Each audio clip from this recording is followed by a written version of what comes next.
teddy bears, back to basics now, back to our usual.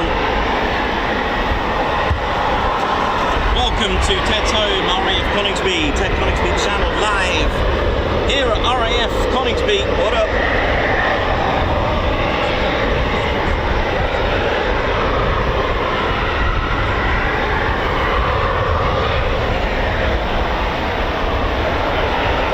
Nikos, I'm your cameraman and commentator of the Ted Coningsby channel, and we've got a few canopies up here at Coningsby. The runway caravan is on its way, for those wondering where the runway caravan is. They are using runway 07, although the caravan is making its way.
So runway caravans parked at the touchdown end of the runway, close to the threshold at the runway in use. So runway 07 in use now. If the runway changes, the runway caravan will move as well. The purpose, in its checkered red and white, highlighted to indicate and to be seen has a purpose, and it's to provide shelter and communications for an ATC controller, whose role of course is to visually inspect approaching aircraft, providing radio visual warnings of any issues on approaching aircraft to the pilot. So basically a direct visual on the approaching aircraft, offering a little bit more closer inspection for any hazards that may arise on the approaching aircraft. So for example, a sudden flock of birds on the farmlands behind me, an issue on the runway. So this could be directly communicated via a radio, a signal light gun, and worst case scenario, a pistol flare, which we've seen a few times for a sudden bird strike potential. So they are connected to the ground via communications. They do need to be plugged in, as you can see here. Communications between the controller and pilot. They offer ground-to-ground communication to the Coningsby Tower, for example. They'll coordinate the caravan, and you can get it in a towed version or a driven version as well. Not all aerodromes have them. The ones I've seen them at Marham, Cranwell, of course Coningsby, Leeming, Valley, Lossiemouth we've seen there. So an extra form of communications. And of course, there are dangers. You are quite exposed. You are close to the runway, of course, on approaching aircraft, which is why it's highlighted in the red and white checker.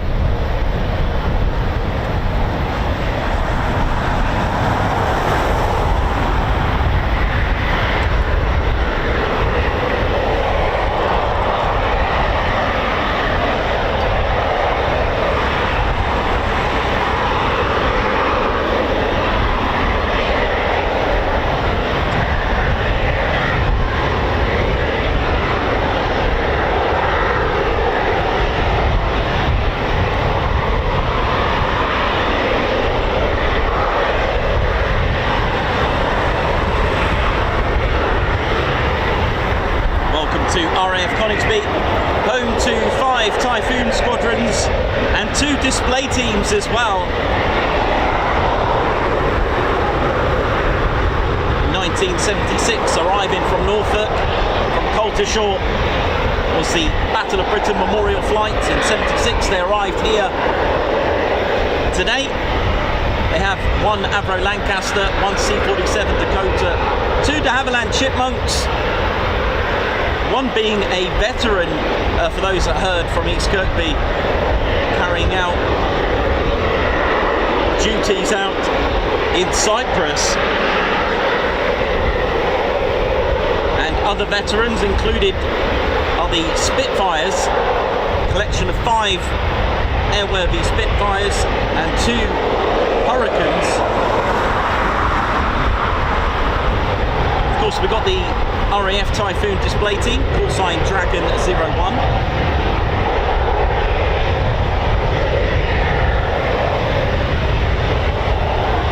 And a nice mix of 5 Typhoon squadrons, 2 of them number 3 and 11 fighter squadrons, offering the combat ready fighter role. We've got number 12 squadron, a joint Qatari Emirate Air Force and Royal Air Force squadron. They're the latest to have arrived here in 2020, as early as that. Number 41 squadron, who test and evaluate the Typhoons, which have just been pulled out now actually. And teaching and getting pilots qualified to fly on the Typhoon is number 29 squadron, the operational conversion unit, training all the pilots.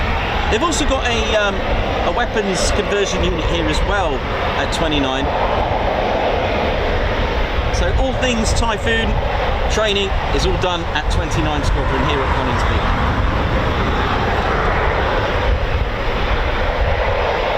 RAF Coningsby is also a QRA station, a quick reaction alert station. This is QRA station number 2 south. There is another one in the north, QRA station number 1, RAF Lossiemouth in Scotland. They have 4 Typhoon squadrons there. Number 1, number 2 AC, number 6 the Flying Canopiers, and number 9 the Green Bats.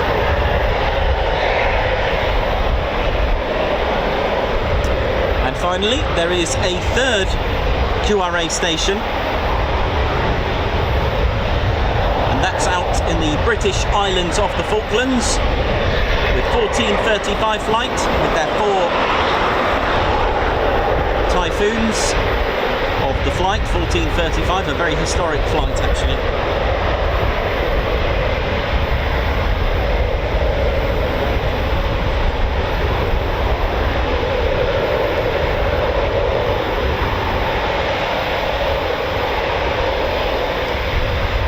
Here we go.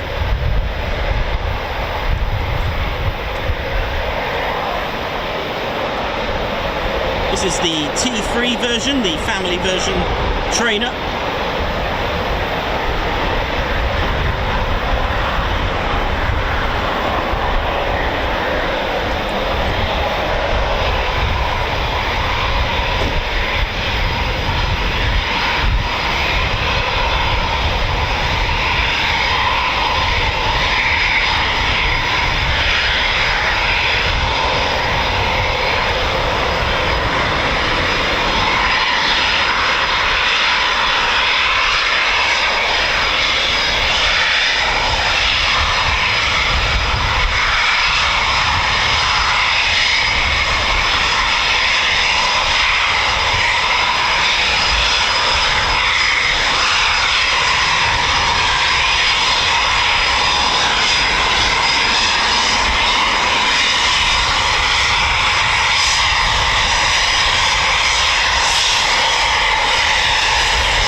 amazing.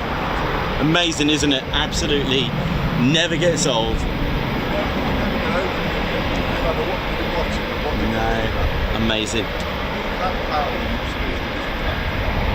Yeah, a very, very excellent thrust to weight ratio on the Typhoons. The Typhoons have only around 15% metal on their airframe, so that's 85% of composites,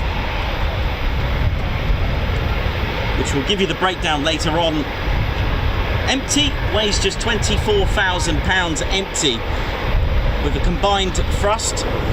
2 EJ200 engines producing 20,200 pounds of thrust each, just over 40,000 pounds of thrust. Okay, you can't fly without any fuel in it, but even fully fueled, it will still have in excess of 1:1. So around 1.2 to 1 thrust to weight ratio, allowing the Typhoon from brakes release 8 seconds after that can pull into a 50 degree, 60 degree, into a vertical climb, and this is the difference. It will accelerate into the climb. Okay, not many aircraft can actually do that. Okay, actually accelerate. You can get the speed and pull up.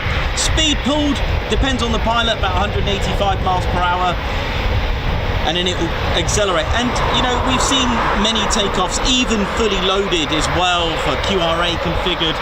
You know, they'll be reaching 700 knots easy. The Typhoon can actually go supersonic in 30 seconds from literally from tarmac, from brakes release.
extremely windy at the minute, so apologies for any wobble dobble.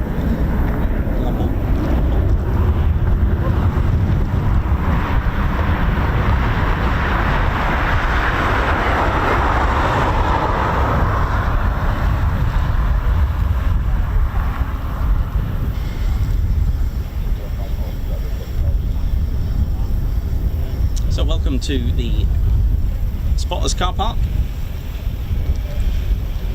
off Boston Road. Plenty of parking. If the car park does become full, please, again, just the usual housekeeping, just please park it elsewhere, not outside directly. There's double yellow lines and signs clearly marked to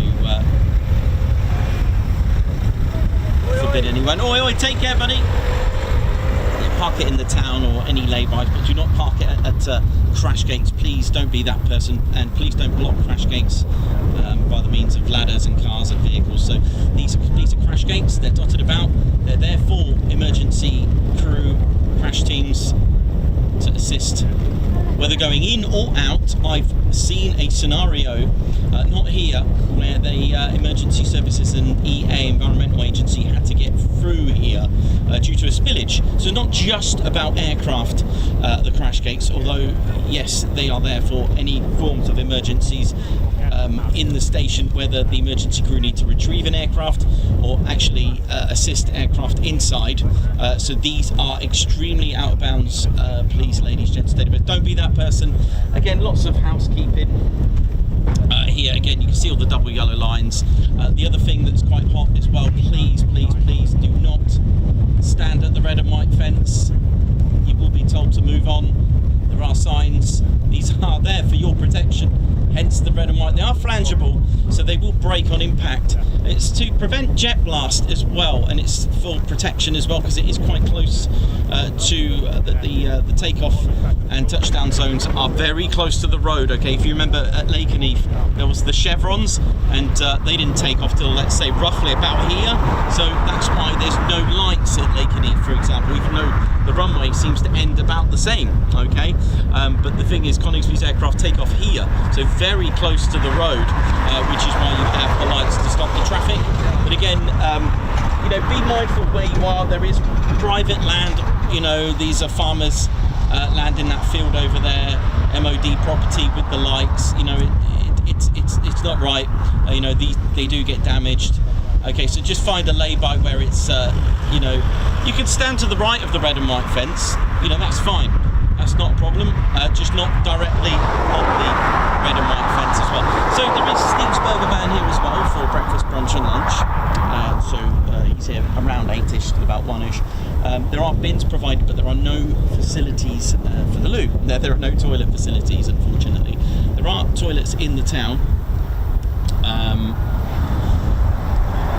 Yeah, there are toilets in the main town. The car park in the town is only £2 for the whole day. In fact, I think, don't quote me on this, last time I checked, I think it was free for the, you know, free of charge for the first 2 hours, but do check. I don't know if that's specific on certain days, but use your own judgment on the daily signs. You know, go and have a look at them. You know, they can be updated. I'm only going by what I've seen months ago, but last time it was, I think it was £2 for the whole day. There are toilets there as well. Yes, there are lay-bys around, okay, but be mindful of if they are lay-bys or access to farmers' fields, okay, so just be mindful. Other things as well, they might sound obvious, but it may not be to others. Please don't touch the fence, climb the fence. You certainly don't do that. And do not rest your ladders on the fence as well, because it will damage it. And if you are, you know, for example, if you did rest your ladders on the fence, for example, one, it may cause damage, but two, if you were to fall off, the first thing you're going to do is reach out, and there's some very sharp barbed wire there, which will kind of give you a visit to the hospital. There's potatoes, look at this. I just realised there's nothing on the main ASP apart from just this single 41 Squadron Typhoon.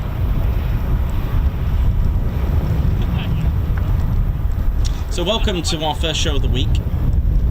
Let's see what we're gonna get up to this week, right? See where we're gonna go, where we're gonna be, what we're gonna do.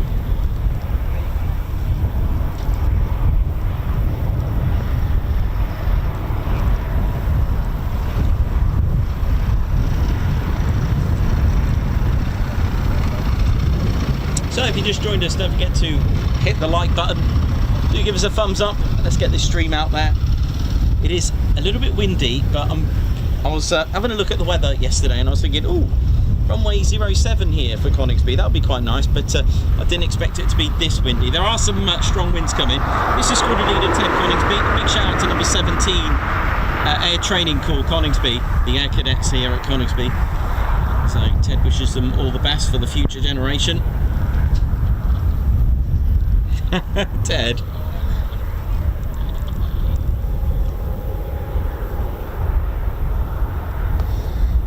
Right, if you just excuse me, I'm just going to grab a quick cup of tea. I'll bring it up here. I was a bit worried to bring it up here due to the wind. It is quite strong.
Sometimes, yeah. Morning, you alright? Did they go?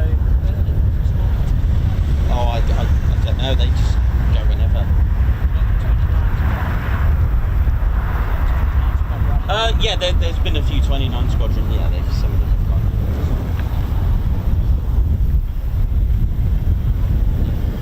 gone. Okay. So welcome to the show, ladies, gents and teddy bears. Hope you're all good and well. Welcome. Hope everyone's feeling good. Hope you all had a great weekend, especially with us as well.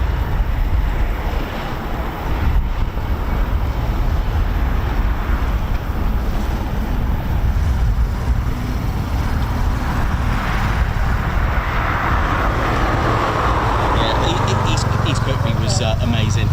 Absolutely brilliant. So our next adventure is Eastbourne. Looking forward to that. Goodness me, it's only next week as well. And if you just joined us, don't forget to hit the like button, ladies, gents, teddy bears. Do give us a thumbs up. It does helps get the stream out there.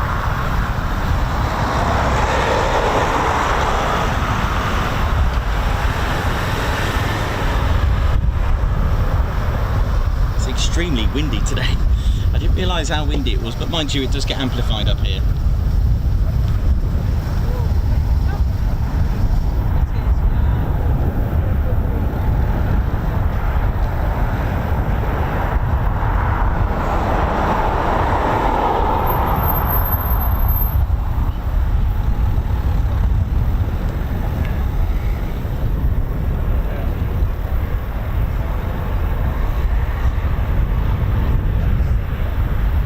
Okay, so we got the Corporal Air Travel Aircraft, Felix. I think it's Felix today. It's one of their Embraers. So this is the Corporate Air Travel for BAE Systems, technicians and crew of BAE. So we'll go to Lossiemouth as well, and Wharton Aerodrome. And Corporate Air Travel, in abbreviation, is CAT, hence the call signs Felix and MOG, that kind of thing. They have Embraer ERJ 145 and 135. What have we got today?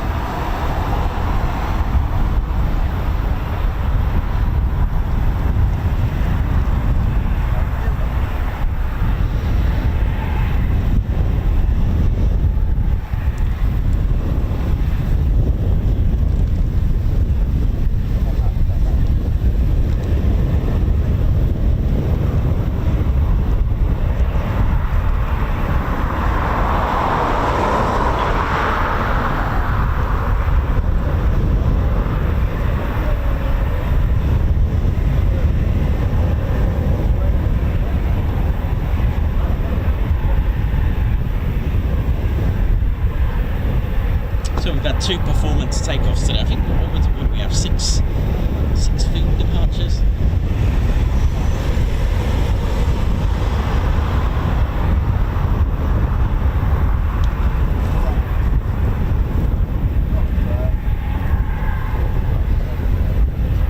But yeah, thank you to all of you. I just want to say a massive thank you to all of you that came to see us at East Kirkby. Those that visited Claire, Bear and Kimberley at the stand. Our van with a little table outside. It was literally just a little table to come and see us. Thank you so much for those that treat themselves to some TCS goodies. Thank you so much. Honestly, it was amazing. Those that had photos, and all of you who were very patient to wait for a photo at the end. So a big thank you to those that waited as well. Bless your hearts. It was amazing. Thank you so much. And of course, all of you who are tuned in as well. And that was a major part, of course. Without the viewers, we wouldn't be able to do what we do. So a big thank you to our viewers and members, of course, who help the channel keep the dream, keeping the stream. So big thank you to all of you who do that and support the channel. So a big shout out to all our Ted Coningsby members, all levels. Of course, you are all one Ted Coningsby, and it's just an absolute delight to have you support the channel. And for those that have been following the channel for many years, will know that this is our 4th year into streaming. Goodness me, what a journey.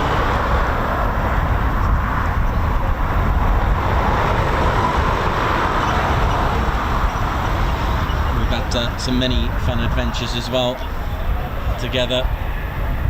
June the 12th, I think it is, 2022. I think that was the first ever stream. So we may have to do like a 5-year anniversary. It's got to be a big one, isn't it? It's going to have to be some sort of something special, I think, for that day.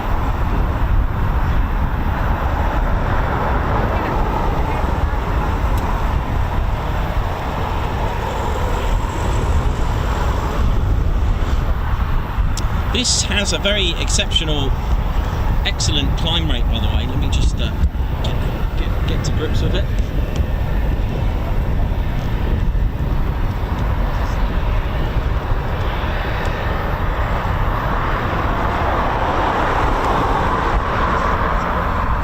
So a big shout out to BAE Systems, who play a major part here.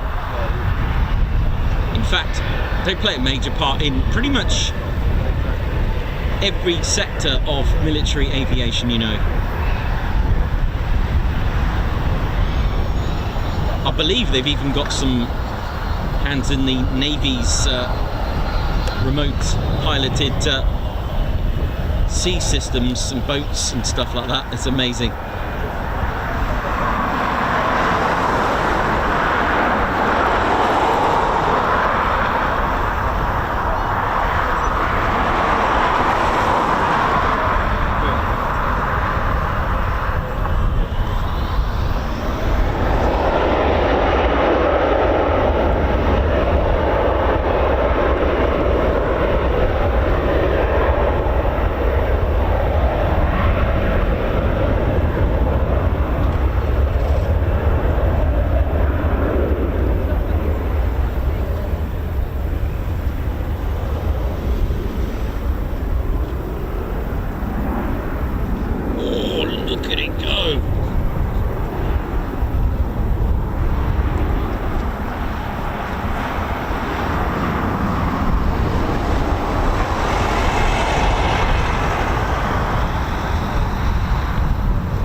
Doing summer module. Abs are. How are we all doing? We're all good and well. Thank you so much, Ellie Lyder, Anthony Loans, Ellie J Approach, Jay Borton, Margot Baxter, Captain A, Aryan, Sharon Chapman. It is a beautiful jet. Aspen, what up? How we doing? How's all our regulars as well? Thanks for joining us wherever you're watching from in the world. Thank you so much.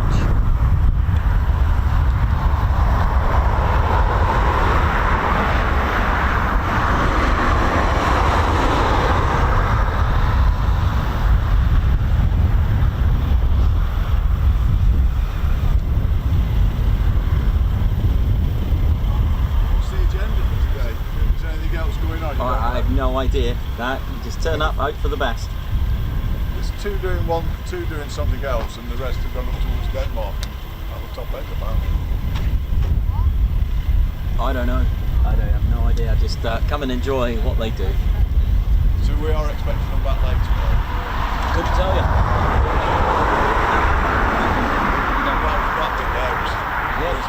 Yeah, it was beautiful, wasn't it? Performance takeoff. That's right. Conditions and everything. Yeah, that's it. It's all good. I'll catch you on YouTube. Yeah, no worries. Thank you.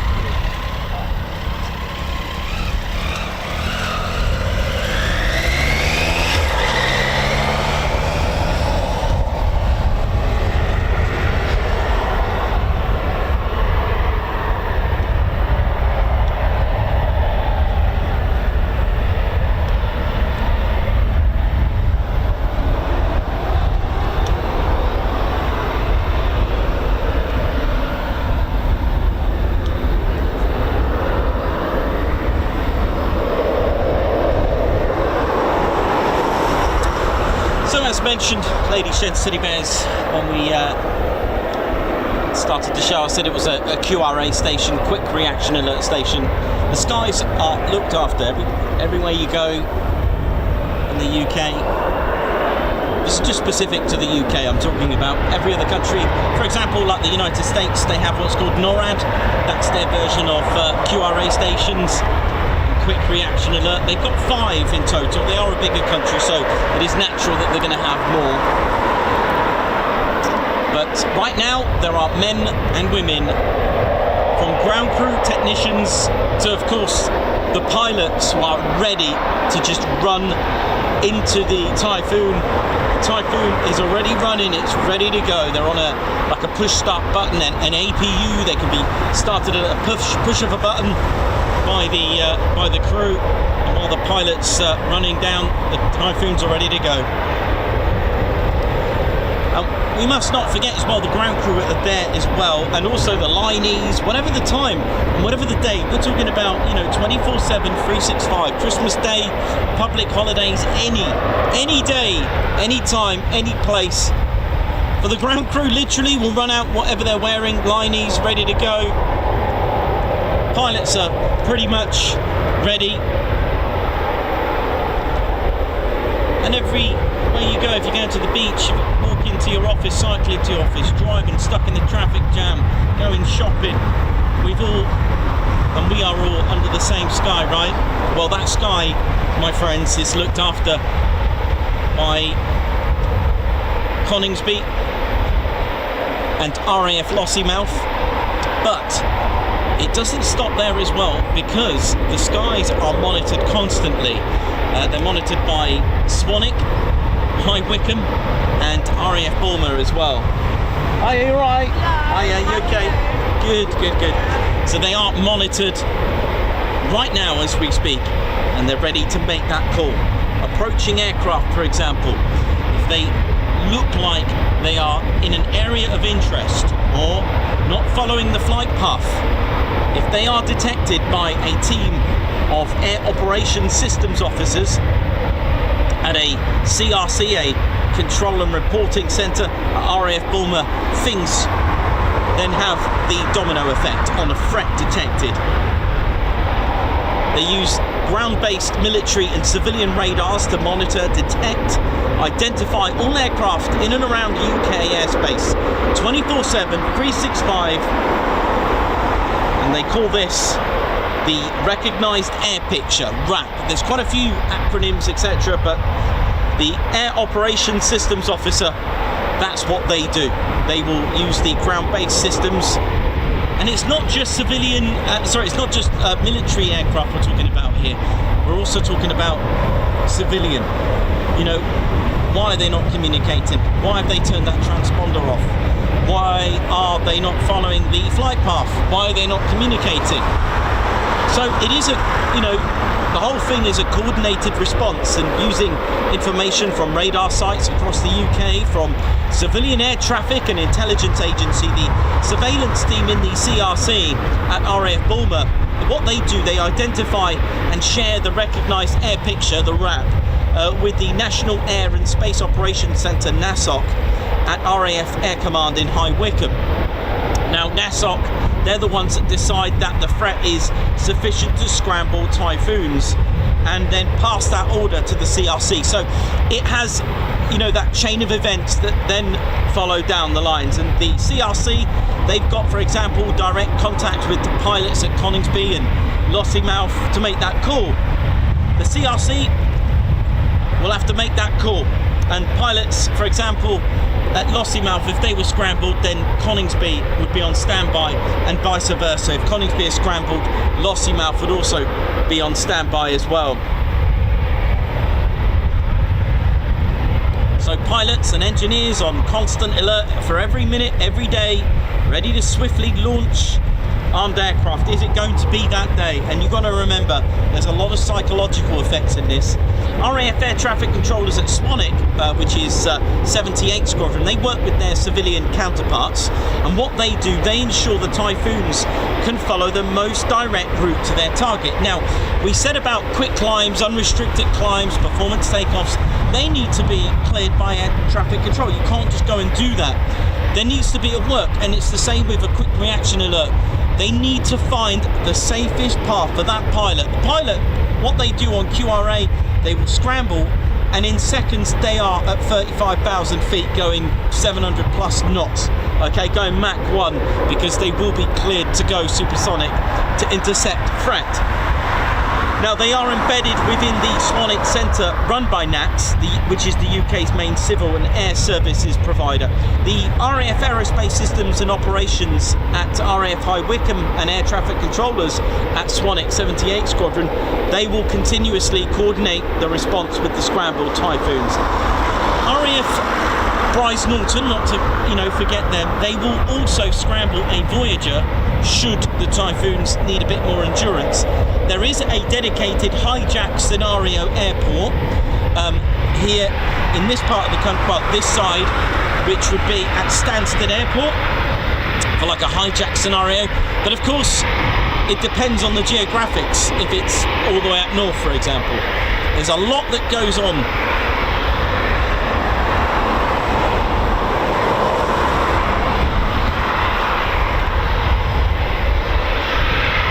Here we go, another Foon.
we go.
There's a lot of reheats today, right?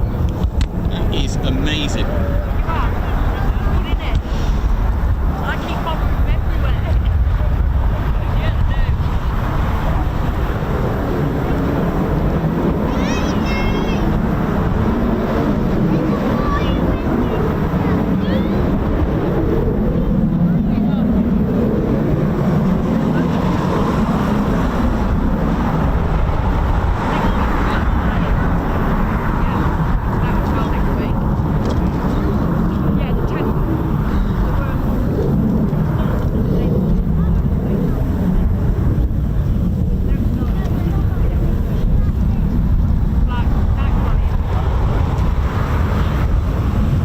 Tremendous power on that Typhoon.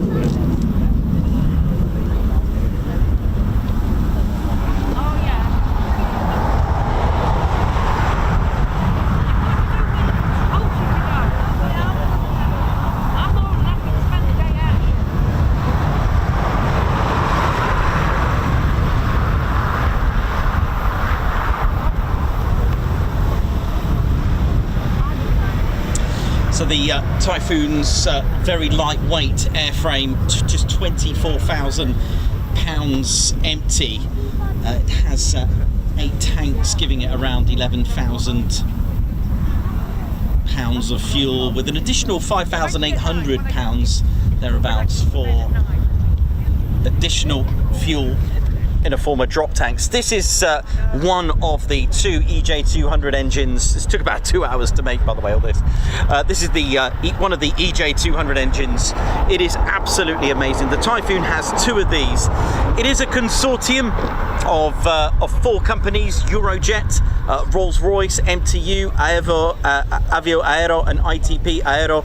They make up the Eurojet. Okay, and each company make different things. So today let's have a look at Rolls-Royce. They make the combustion system. Okay, so that's here. They make the high pressure turbine. So that's this turbine here, and the engine health management system, which I believe it's, do you know what? I can never remember if it's this or this. It's one of these 2 items here. I think one of them is the gears, but it's not like your gearbox, by the way, in a vehicle. This basically controls the oil and not basically, it's not like gear changes. It controls the amount of fluid and that kind of thing. It's a little bit different than maybe I'll do a diagram of how that works. But the power is delivered by an 8-stage, compressor system. It is an annual combustion. It is a twin spool, but we'll get to all that and I'll tell you how it all means. Okay, so the air goes in through the inlets. I'm doing this a little bit different today. I'm starting with the engine today. The air gets sucked in through the inlets and then works its way. Now the thing is with air, okay, you need to compress it. You need to squeeze it. Why? Well, compressed air is a lot more combustible, plus you get a lot more air when you compress it. Think of the orange cartons that claim to have 50,000 orange juices in a 1.5 litre carton, right? Something like that. Think of scuba diving oxygen tanks. There's actually quite a lot of oxygen, but it's compressed so that the scuba divers can breathe, okay, and have lots of oxygen in a small compressed state, okay? So the air gets sucked in, and what it does, it first meets these compressors. These are called blisks, this one, okay, blisks. Now, if you remember the traditional disc that goes round and the blades that get attached onto them as they go round, okay, this is different. This is a whole titanium blisk. It's titanium and it's hollow, okay, so which means it is one complete unit and it's lightweight. Okay, so these discs is all one unit. These blades, it's all one complete unit. Okay, they're not individual discs that are attached. This is all one mold, shall we say. It's got 3 of these. Now these are big. Okay, these are the low pressure compressors. Low pressure compressors are large, okay, and then we'll get to the high pressure in just a moment. Now they're called low pressure compressors because they compress the air to a low degree. All right, so we're talking about 4.2 to 1. So if it goes in at 1 bar, it is now the value of 4.2 to 1. Okay, 1 bar of pressure. Okay, it's now 4.2. All right, so it meets this, so it compresses it to a low pressure, and then what happens, you'll notice jet engines, they get narrower and narrower when they come to the high pressure stage. Okay, what that's doing, that's squeezing it and squeezing it and squeezing it, like Veruca in the Charlie and the Chocolate Factory in the Squishing Machine. It's going to get smaller and narrower because what you're doing, you're really squeezing that air. Compressed air is a lot more combustible and it mixes well with fuel and making it a lot more economical as well. Again, more benefits. Now it meets 5 stages of this high pressure and it compresses the air to 26 to 1 now. All right, so it went in at 1 bar, it's now 26 times the atmospheric pressure that it was. Okay, the first 3 stages of the high pressure are blisks, and then the last 2 are your conventional ones, which I've showed you. I haven't got it today because I wouldn't be able to lift it with my bad arm, I'm afraid.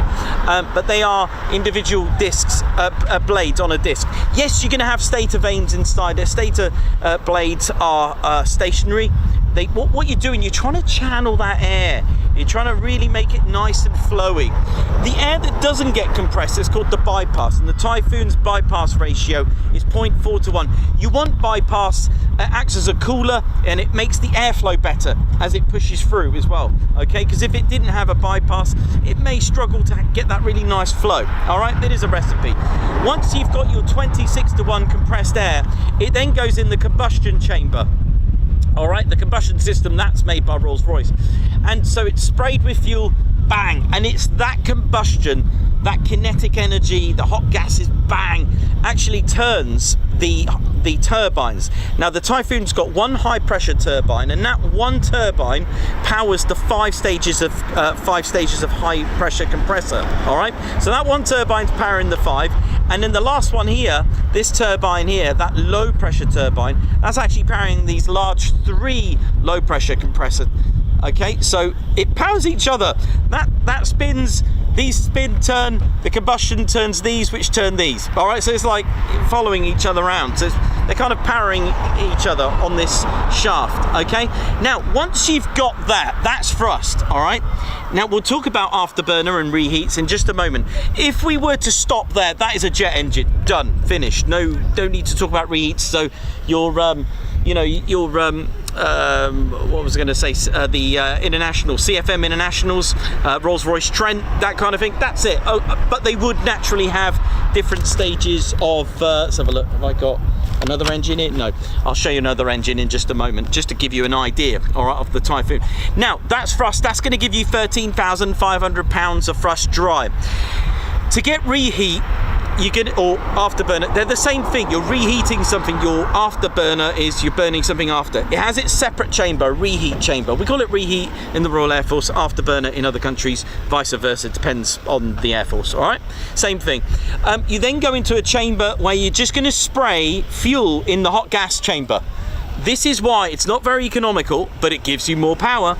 In fact, sometimes you get up to 3 times more power, 30% more power, 3 times more power. You've gone from 13,500 to 20,200 with reheat in here. That's going to give you more power, but your fuel consumption is going to skyrocket. Basically, 1.6 litres of fuel per second of fuel in dry mode, or 6 litres of fuel per second in reheat mode. That's 360 litres of fuel per minute. All right, airflow is amazing as well. Look at that, around 77 kilos of air per second. That's 61.5 meters cubed in a second. That is a lot. It doesn't weigh a lot either, the engine. 2,200 pounds. That's just under a ton, according to my maths. Just under. So 3.98 meters, or 13 feet and 1 inch. That's it. All right, so you got 2 of these. Okay, 2 of these. If you put them together, if you do horsepower, even though we don't measure in horsepower, but it's equivalent to about 1,000 Ferraris. That's a lot. Okay, so it's 150,000 horsepower. That's quite a lot, really. If you think about it like that, that's impressive. So I've done this a little bit different. Normally I show you the Typhoon. Let's have another ganders at this, actually. Let me show you the lightweight airframe on the Typhoon, because it is made in 4 different countries. Those 4 different countries take part in the engine, and they also take part in the airframe as well. So this is the Typhoon this is the airframe itself. So the left wing made in Italy, I've marked that in green. Right wing made in Spain, but they also make the leading edge slats here. All right, the yellow is Germany, so they make the center part of the fuselage. Cockpit, that front whole section, is made in Britain. Tail Britain, and then at the rear, parts made in both Italy and Great Britain as well. With cables, I watched a really cool video. There's about 30 kilometers of cabling inside the Typhoon. They're not your usual cables, okay? They're not cables you find on the back of your TV or your PC system, your gaming system. These are to cope with different air pressures, G's as well. 6 bolts. It's really cool, these bolts, the way they fit. 6 bolts each to hold the wing onto the fuselage. Again, 360 litres of fuel per minute with afterburner. Only 15% of the airframe is metal, which I'll show you. I'll break that down. The engine, which I showed you, has been made to fly without maintenance. 1,200 flying hours without maintenance. The Typhoon is a fly-by-wire. It's by Leonardo's flight control computer. It's called a quadruplex. It's got 4 lanes, and it divides around 70 computers that do different parts. There is Super Cruise as well. Super Cruise means that you can go supersonic without the use of your reheat or afterburner. Why is that a benefit? Lowers your IR signature, your infrared signature for enemy detection, and also it's a lot more fuel efficient as well. 8 internal fuel tanks, about 11,000 pounds of fuel. You can increase that to about 16,000 pounds with the free drop tanks. Each A200 weighs 998 kilos, or shall we say 1 ton. It's got 13 hard points. Let's have a little look about the Typhoon, of what it's made up of. I've left it white. That means it's carbon fibre if it's white, okay? 12% is glass reinforced plastics. Now you're going to see this in this sort of sagey green. That's right at the top. You'll notice that the Typhoon's nose sections here and the tip of the tail is a slightly darker grey, should we say. And there's a good reason for it, because it is transparent. It is made of like glass, fiberglass basically. It needs to be transparent because that's where you're going to have some very important kit there. It needs to be transparent for that. You don't want to mess that up. You've also got titanium. That'll be your metal. So titanium are for the foreplanes and the leading edge slats, and also the fairing flaps. These are going to experience a lot of G's, all right? These are your foreplanes. It doesn't have elevators, the Typhoon, so you control your angle of attack with these, all right? They work simultaneously, not separately, all right? You've also got acrylic on the canopy as well, okay? And then around the rim of the canopy, a few parts here made of aluminium alloy as well. So it's quite impressive really to see the Typhoon, which I'll show you a little diagram in just a moment for those that like a little bit of tech talk. The engine that I showed you earlier,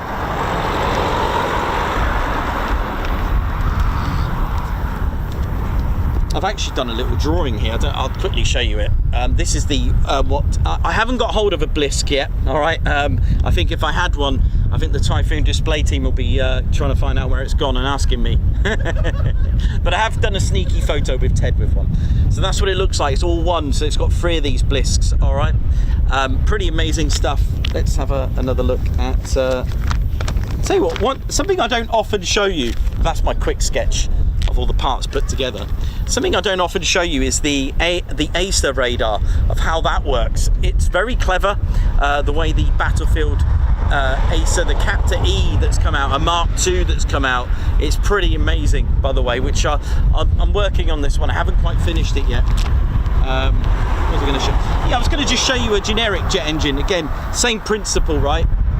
As you can see, this is my generic one. This one looks like it's got a 3-stage low pressure and about a 13-stage. I think this is almost an F-15E Strike Eagle, with the exception of the turbines. You get different configurations, but the idea is the same. Low pressure, high pressure. Look, it gets really thin and narrower.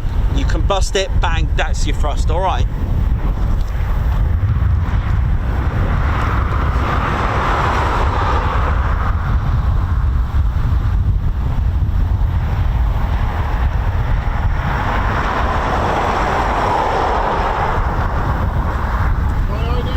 Oi, you alright, yeah? Hi. Good times. So there's our Typhoon here. Arrived here in May the 19th, 2005, here at Coningsby. They did receive the Typhoon in 2003 at Wharton Aerodrome. So you can see, look, there's no elevators, okay, to control the angle of attack and to basically give it the change in pitch. All right, so it has the 4 planes here. They move, so if they move up, the angle of attack lifts the nose up. If these 4 planes push down, it bunts the aircraft. Bunting, that's what we call bunting, when you just dip down like that. I think we've seen that earlier. That will cause a bit of negative G, mind. That same sort of feeling when you go over a humpback bridge really quickly. I know we all do it, don't lie. I know there's a few dads out there that see a humpback bridge and they want to go. We've all done it, man, come on. Just a little bit of extra 5 miles an hour to make that tummy rumble. Basically, we're all experiencing G, we're feeling gravity push down. Yeah, he's smiling, yeah, he's done it. Yeah, positive G, for those who don't know what G is. So if we're not flying right now, we're all experiencing 1G. No. We're all experiencing 1G unless we're flying, of course. This is called 1G. We're all, right now in this car park, all experiencing 1G. That's 1 times the force of gravity. So what you weigh is 1G, basically. Now, if you were to grab the nearest person next to you, all right, and hold them, and lift them up, you are now experiencing 2G. You now weigh twice as much, okay? That force of gravity, you now weigh twice, basically. 3G means you now weigh 3 times as much, all right? That's so if you were to hold two more people, you are now experiencing their weight. So I'm just averaging this out to do it. So 9G, you weigh 9 times. Now the thing is with the Typhoon, you may hear that on a lot of fighter talk. The 9G, it always sounds like a temporary thing. The Typhoon can hold 9G all day long. It will stay there. Not sure if the pilot will like it, but what pilots have told me, they cannot touch the controls when pulling 9G. They will physically are unable to have that much power to touch the controls. All right, that's how bad. That's how much force. So that's it. And with negative G, it's going the other way around. It's as though we are now experiencing gravity the wrong way. So what that means is now the blood is now going to your head. So if you were to bump the aircraft like that, suddenly all that blood will rush to your head. You can see in-flight cockpits when a pilot's doing aerobatics and experiencing negative G because their tassels are pointing upwards and obviously gravity is downwards, so it's pushing everything, even the blood. So it can be very, very uncomfortable and they can start to see a lot of red, and that's where you can have problems. But the thing is, they're trained to be able to tense to cope with G. The G suits inflate. They're force-fed oxygen as well. They're actually force-fed oxygen through their mask. Display pilots were telling me how that actually works. So minus 3G is 3 times the force of gravity, but the other way. That's got to hurt on your skull, man, and that's got to feel very uncomfortable. So outside turns like that, when it's turning, oh, that has got to hurt. Which is why the best way and the most comfortable way to do a rapid descent is to invert and dip down, okay, which the Spitfires had to do. They had to do that. Spitfires, because of their float fuel tank system, the fuel would lift upwards and starve the engine of fuel. It actually happened during a film in the Battle of Britain, I think maybe a couple of other films, but they sorted that out with it was almost like a special washer and almost like an olive shape item that was in there. I don't know too much about it. I haven't looked at the total mechanism. It was called Beatrice's orifice, of all things, all right, and that solved it. But if you're going to descend very quickly, you invert and go, all right. So that's how you do that. So here you got your flaps here. So the flapperons, for example, on aircraft, if you lift this one up and this one down, what that will do to the aircraft, it will roll it to the left, okay. If the right flapperon went up and the left down, it will roll like that to the right. You got your rudder as well. Rudder to the left will yaw the aircraft left. Rudder to the right, it will yaw the aircraft to the right. So you kind of got an idea of, some sort of, our aero, aviation kind of works there. This is simplified. I'm not a pilot. I've never flown an aircraft, but what I can tell you is what I've been reading and what I've been told by pilots and crew.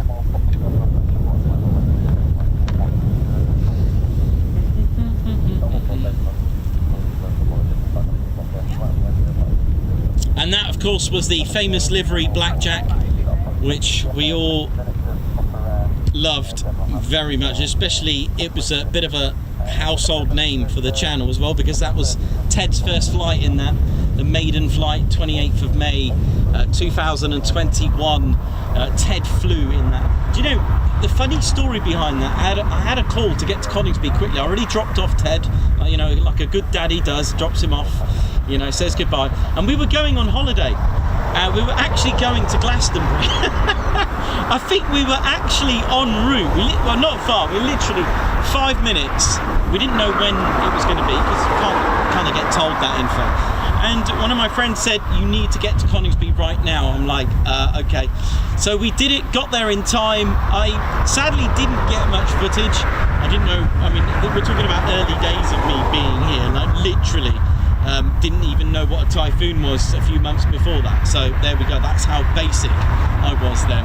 That's how my knowledge was. I thought the Typhoon, dare I say it, don't want to upset anyone, I thought it was a Mirage. I didn't know. A triangle, didn't it? But there we go. So it just shows how much you can learn in a short space of time. But what I did get is some fantastic footage from inside the cockpit, and also a photo of the flight logbook of Ted in the flight log for ZJ914, and it will always live within the Ted Coningsby history in the making. Now, when I first, got Ted to flying it, the channel didn't start then really. It wasn't really a military channel. It was I think the channel, like I said to you, it was called Oh Yeah, and I changed it to Waterfalls of Britain and Ted at a waterfall and Ted here and there. And then I thought, could this actually be a thing? Could I actually make a teddy bear like go to military bases? And all I had was a phone, and well, here we are now, and the rest is history. 4 years of live streaming later, we're here. Hi. Oh, okay, have fun. Okay, well, they'll all be back at some point. I don't know when. An hour and a half. We're bound to get one back when they took off. And then, there is no set time, unfortunately. But if you go, come back and wait here for afternoon, you're going to see something. All right, that's it. Yeah, nice. Yeah. Well, especially that they're taking off from here, 07. So that's kind of probably a best place. All right. No worries.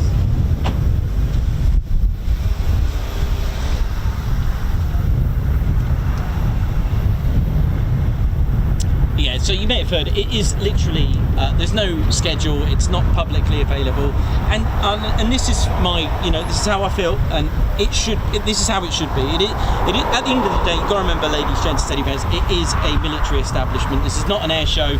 This is men and women doing their work and literally following on the footsteps from World War II. Right? They are following on the footsteps of the generation gone by. All right. So from the Cold War, from the 80s, from 90s, and all the way down to the 40s, because Coningsby was built in 4th of November, actually, 1940. So they're following on those footsteps, and we're watching men and women doing their training, and it's such an honour to watch them. It's a very proud moment, really. They're off there to do their training to become the best, all right, and to protect our airspace. So it is one of those things where, and I've said this before, do have an extra set of eyes, do be aware of your surroundings as well with what's going on, especially in this day and age. If you see something that's suspicious, report it. But again, I must highlight, if it's an emergency, then it's 999. Right, you're right there. Cool. Thank you.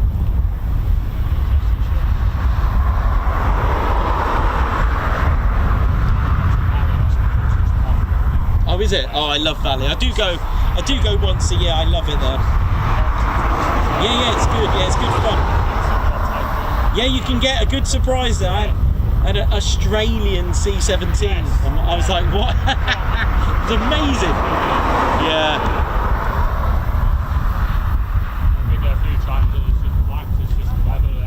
Yeah, it's quite windy there, but it's gorgeous there. I do love going there. Cool.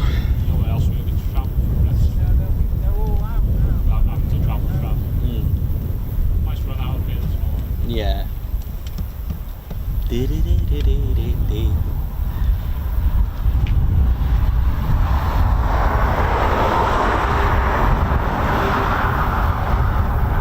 Thanks for joining us today. There's the AWC. For those that are new, there is actually another runway strip, runway 12 and 30. It does get used mainly by the BBMF. It is for crosswinds that may cause a few issues to the BBMF, so they'll use runway 12 or 30 should they require it on those days. Okay, so they do have their limits on crosswinds, but you can override that with runway 12 and 30. There is also a grass runway as well, which the Chipmunk uses, which is in that direction actually, right on your screens. That vehicle there, that's the AWCU vehicle, the Airfield Wildlife Control Unit, contracted by Phoenix. So again, because of the nature of Coningsby, they will be doing their inspections 24/7, 365. It needs to be ready right now, any second, later on, now, yesterday. It needs to always be maintained and inspected. So when we say wildlife, yes, we do mean birds as well, but there are also rabbits, hares, domestic cats, which there is a domestic cat here that's quite proud of being here. It's marked its territory, and that's probably my #1 favourite animal to be controlled, is a domestic cat, which jumps over, which I got to see the other day. I can't remember, it was a few months ago, sorry. I seen it sort of shimmy itself under the crash gate, I think it was, and it just ran across the road. So I was actually really excited that I seen the famous domestic cat. I think there's actually 2 that come here, but yeah, I mean, you know, they'll be chasing off any rodents and things like that, so that could also act as an airfield wildlife control. The other thing as well, with the grass runway, they've got to look out for, you know, rabbits digging their little burrows and making it a little bit of a bumpy ride. Moles, molehills, they've got to control that. The chipmunks will use that for training, you know, the likes of Shuttleworth, the old Warden aerodrome, that has a grass runway. East Kirkby, a grass runway, so they need to be able to, you know, they've been used to flying Typhoons and flying on concrete runways, so they need to literally go back to basics on grass.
after each other.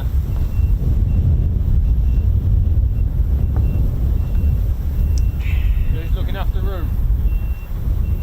I said, who's looking after room? Ted, I think. Ted keeps everyone in check. That's a good He point. looks after you, alright? Yeah, he does, bless him. Oh, how we doing?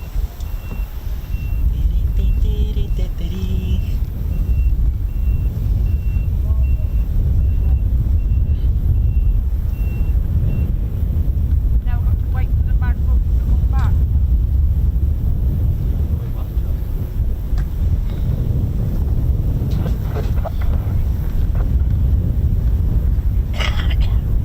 Welcome to the show, ladies, gents and teddy bears. We are very close to 136,000 subscribers. I wonder if it'll be this week or next week. It's very close.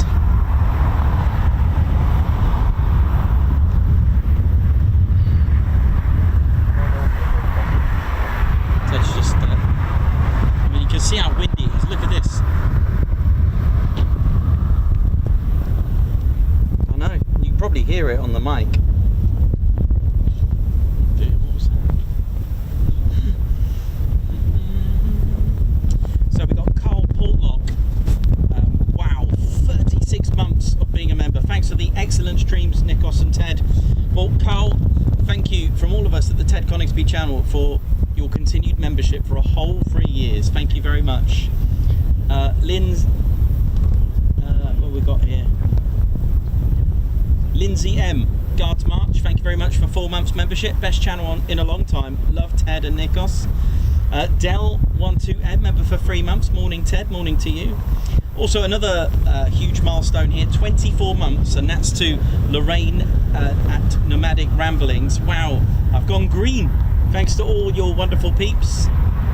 It has been a blast. Big thanks to Ted and Nikos for all that you do. Much love. Thank you very much. Also here live is Bernie Hagyard. Here he is. He's celebrating 23 months. He's a part of the TCS Posh Officers Club. Oii from Coningsby, great start to the day. 2 PTOs. And I think, what we had? 5 now. Yeah, we've had 5 now. Brilliant. Derek AF15, member for 8 months. Guards March to the Spanner Flight. Nichols and Ted, Guards March to you.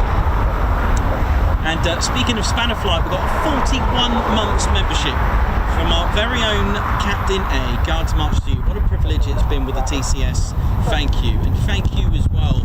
Also, you know, a member that's been with us for quite a while, bless her heart, Babsar, high five, paw pump, and a Guards March to you. Thank you so much for gifting 5 Ted Coningsby memberships. Margot, thank you very much for your service as well. As a spanner, here's to a good week, everyone. Guards March. Adrian Anderson, celebrating 37 months. Thanks, Ted, Nikos, for what you do for aviation. Thank you very much. Another massive milestone, 29 months from Hank for Huel Phantom Fanatic, almost 30 months membership, just 20 days to go. Not Captain Weber, look at this, 39 months, another month goes by. Thanks to Ted, Nikos, Spanners for their amazing work on this channel, thank you very much. Doug Ross, thank you very much for the super chat, Guards March. Lynx Rainbird, high five, thank you for gifting a Ted Coningsby membership. Rinse Wins Hat, wow, thanks for being with us for 24 months. Oii TCS, Guards March. Philip Thorley, 27 months, Guards March. Caroline Stubbs, Guards March to you, 35 months. Amazing, absolutely amazing numbers, and you can see there how much they all love the membership, and it is good fun. You get loads of cool perks, and you also get discount on our online store as well. Pretty amazing.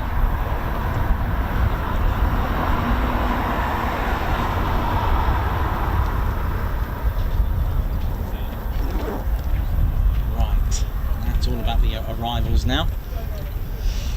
I'd say that was our first wave, wave 1.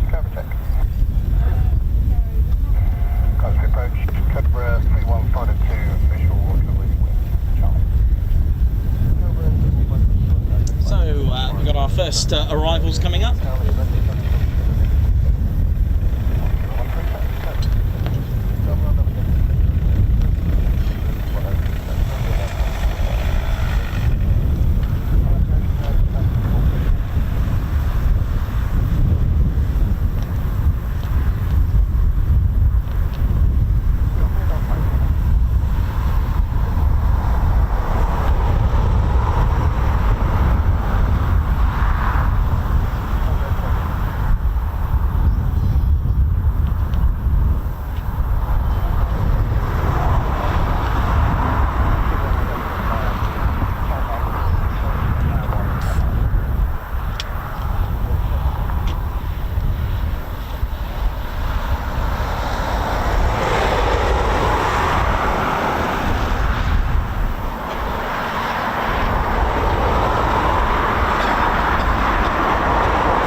Love it.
braking.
Oh, have you? Where have you been?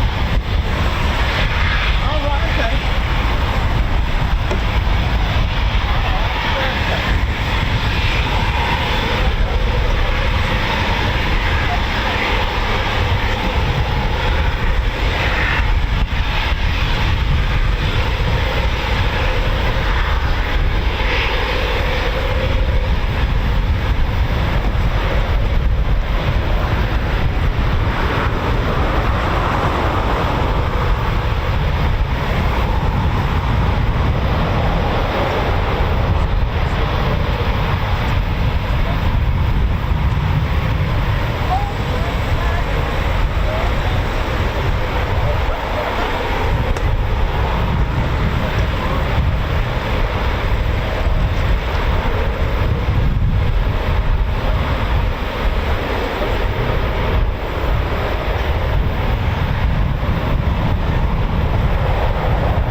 Refueling probe out of its envelope. So these would have carried out some air-to-air refueling.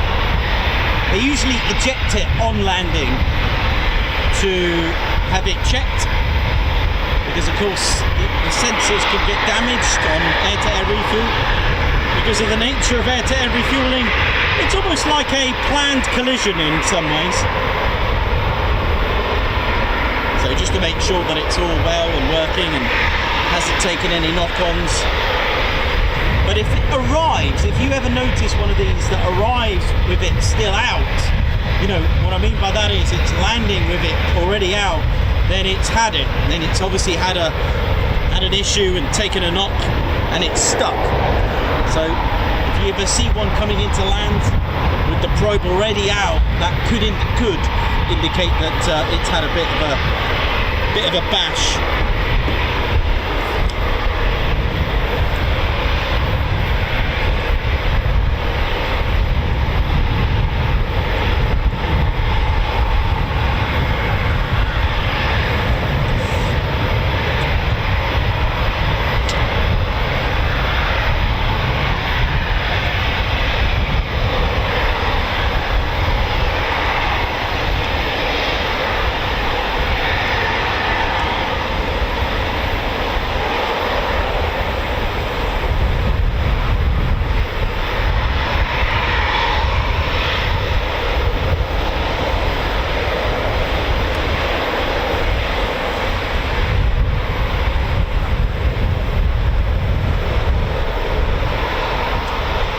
Typhoon's first flight in 1994 in March in Germany was the DA-1. The name Typhoon was given at Farnborough Air Show in September of 1998. It was given the name to continue the theme of wind phenomena such as tornado, tempest, hurricane. So it was continuing the theme, so Typhoon was chosen.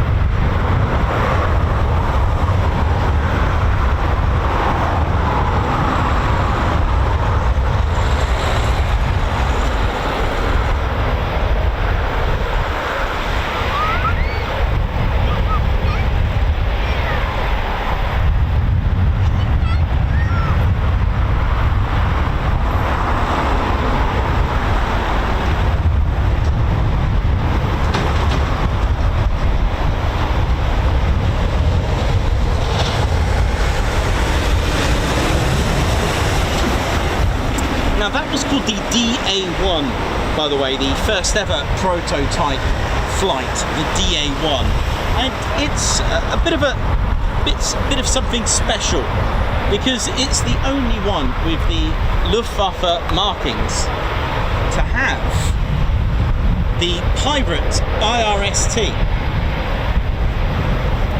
and that's this here,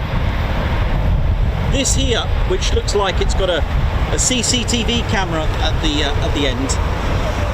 That's the Pirate IRST. Stands for Infrared Search and Track, and it's quite special, but it's not FLIR. One of the misconceptions that people say that it's forward-looking infrared. Yes and no. It does FLIR, the forward-looking, but it also does search and track, which is the difference between the IRST. Now, it was featured on the DA1, right, the German prototype, and it's the only German-marked Typhoon, shall we say, that has the IRST, because the Austrian Air Force and the Luftwaffe's Eurofighters do not have. They didn't opt to have it on there, all right? And so you'll notice the German Typhoons and the Austrian Typhoons do not have the Pirate IRST. Now, it stands for Euro First Passive Infrared Airborne Track Equipment. That's quite a lot, that's quite a mouthful. So just Pirate, and it's an IRST system, but it does include the infrared, forward-looking infrared, as well as infrared search and track as well.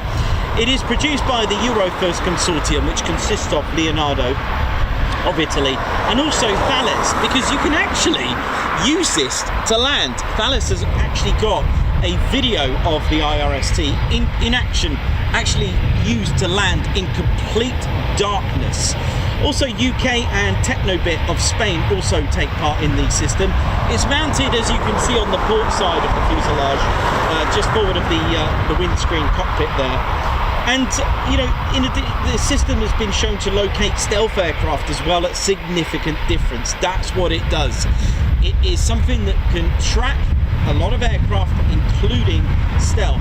Pirate detects infrared radiation generated from the heat of aircraft skin, either through air friction or hot parts such as the engines. So it's a very, very clever system, okay? So it's very, very amazing. And the sensor is a passive rotating cooled infrared sensor with high res.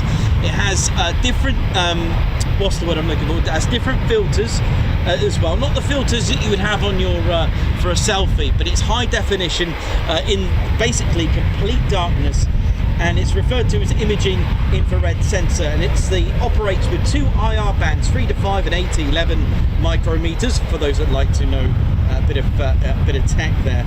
But it's not on the Austrian or the German Typhoons, okay?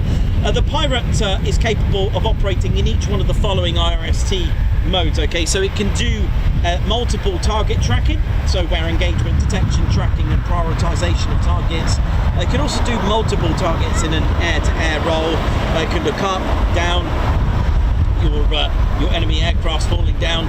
Operations over the whole field with regard to selectable volume or executable styles, and passive ranging data is also available. There's a single track target tracking as well, so basically it will track where angle tracking of a single acquired target can be commanded as well. Also has automatic reacquisition, so it's a bit like tracking on your DSLR. Some of them have that. It's got slaved acquisition, so where line of sight is slaved to externally defined points, angles as well.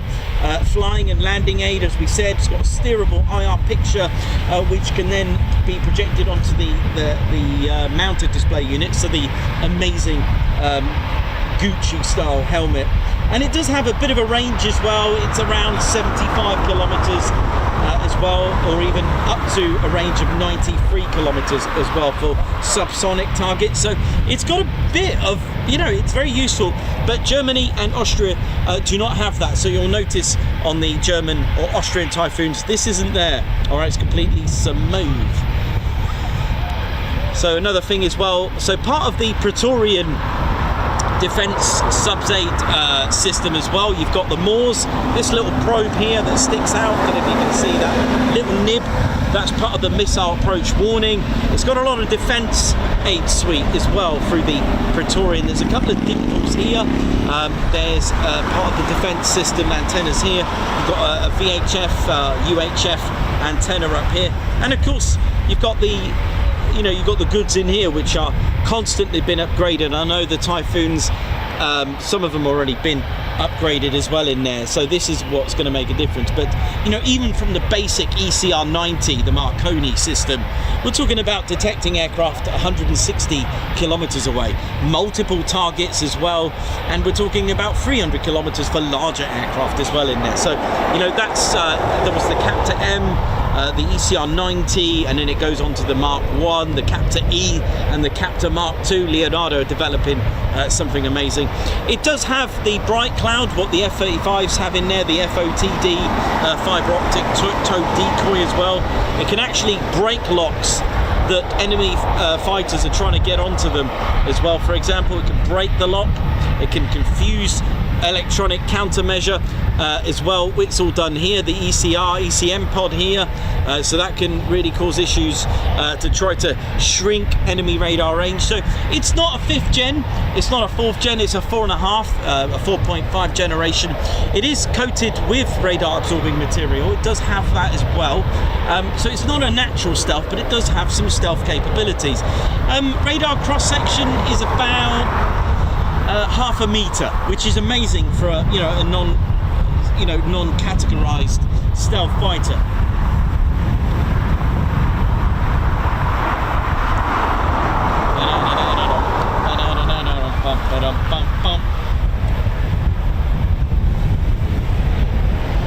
It's got, of course, 13 hard points as well underneath.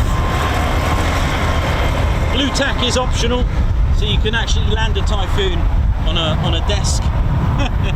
So you got 13 hard points there on the Typhoon. Okay, so you can the center one can be designated to the center drop tank. You can also have I'm just trying to think, because obviously I do talk about a lot of aircraft, the Lightning pod, which is a targeting pod, which is kind of cool. So you've got 13 hard points, did I say right? So you're now left with 12, 6 on either side. Let's have a little look of what we got under there as well. So I'm mixing this up a little bit today. I'm just showing you all the different specs slowly but surely, in a little bit of a different way as well. By the way, just quickly, it does have a cannon, a BK-27 Mauser cannon just here. It does fire at a rate, muzzle velocity is 11,000 meters per second. It's a 27mm revolver cannon. It's pretty amazing. It's a single barrel to a cylinder of multiple chambers as well. I think they had that on the I'm just trying to think, I could have sworn they had that on the Tornado as well. There was a lot of parts from the Tornado which made it easy to actually just continue the manufacturing. So hard points, you got 13, 8 under wing, all right, so 4 and 4, let's have a look. So under here, so you got 4 on the fuselage. You can have 4 of those there, so 2 on either side, just on the insides there of the fuselage. Okay, so let's do it wing by wing. So we said 13, there's your 13th, so now we're left with 6 either side. So you can have 2 here and then 3 on the wings, again 2 here and 3 on the wings, but you can also have a drop tank on the wings. So you can have a total of 3 drop tanks in total, leaving you 5 and 5. All right, so 2 and 3, 2 and 3. So that's where that is. So you can designate the hard points to have the drop tanks as well, which is quite amazing really. So if you had 3 drop tanks, all right, so you're going to be fully fueled, fully loaded. Not that you would do that in aerial combat, you'd actually release the drop tanks, by the way. You should never engage in aerial combat if you've still got tons of fuel going on with your drop tanks. So if you did do that, you're left with 5, so you can have 2 there and 3 and a 2 and 3. All right, so that's amazing, isn't it? Goodies that you can put on there, from rockets to missiles. You can have 2 ASRAMs, Iris Ts, 4 AMRAMs. Oh yeah, you could have, you can go on and on. AIM 120s you can do, the Meteor, AIM 9 Sidewinders. You can have also ASMs, so Storm Shadow, Brimstone, AGM-88, Harms, Spear 3, Taurus. You've also got anti-ship missiles which you can put on there as well. Bombs such as 500-pound Paveway 4s, Paveway 2, 3, can even have the new laser-guided ones, Spice 250, the Hosbos, and then up to 3 of the 1,000-litre drop tanks as well. So they were talking about conformal fuel tanks, but I'm not sure about that then. Right, so what are these? So these are your flare dispensers. So if it's IR that's after you, you're going to use your flares. You're going to use them, okay? If it's guided, you're going to need to use your what's called chaff, bits of metal, tiny bits of metal that confuse enemy radar, and of course you've got your FOTD, fibre optic, so decoy from Leonardo. So it's it's high tech, and it's still going. It is a natural born multi-role fighter. This can change roles, it can be reconfigured in the air, all right, which is amazing. It really is something else. Max speed, Mach 2.0. It really is, like I said, a winner. It really is, and it's been involved in combat for quite a while. There's a lot of people that think that hasn't been involved in combat. Actually, you're wrong, because Op Shader, the likes of Op Shader, Libyan raids. Have a look at Mike Sutton's book as well. It's amazing. Talks to you about that as well.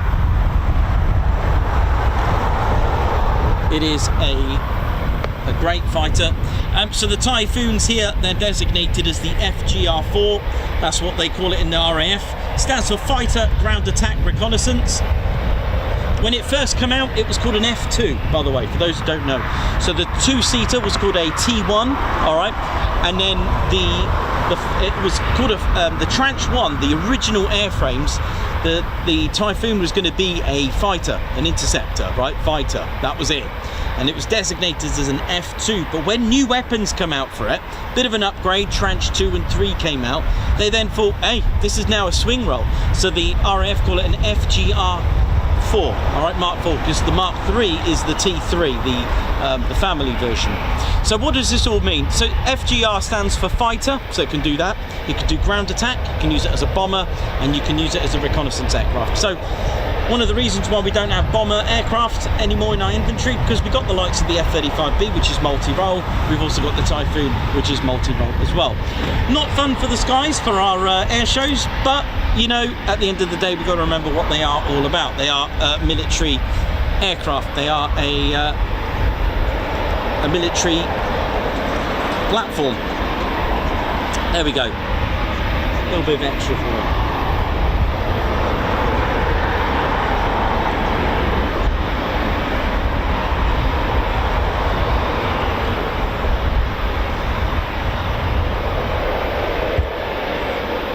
So wave 1 complete, I guess. I'm pretty sure there's still maybe 1 or 2 still out there, I think, but I could be wrong.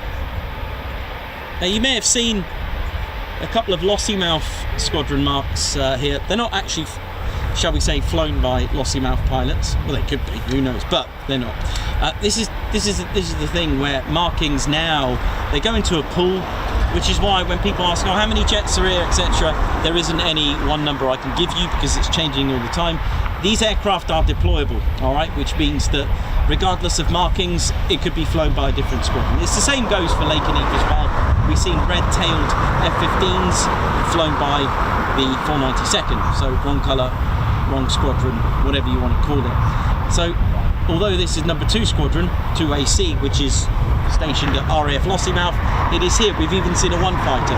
So aircraft gets rotated and shifted here, there, everywhere, between squadrons, between stations, wherever needed it'll be, which is why the decision was made to not have a Typhoon livery for displays, because when needed you can't go around in combat with all sorts of colourful drawings on there.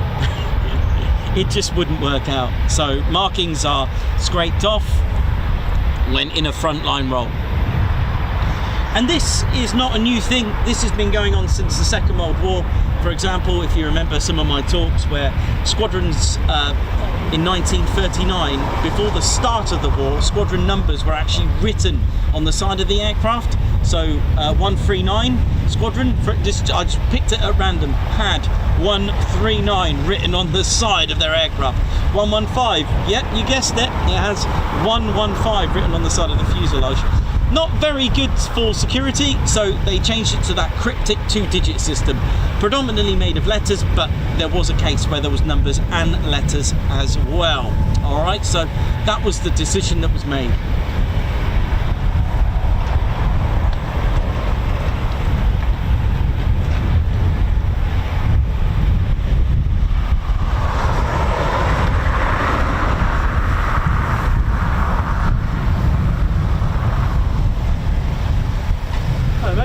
Hello. Did you enjoy Banham?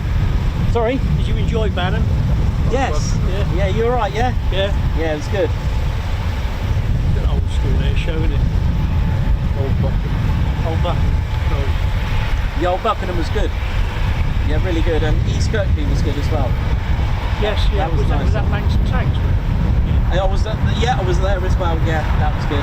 Yeah, I like the variety. It's what it's all about. You know.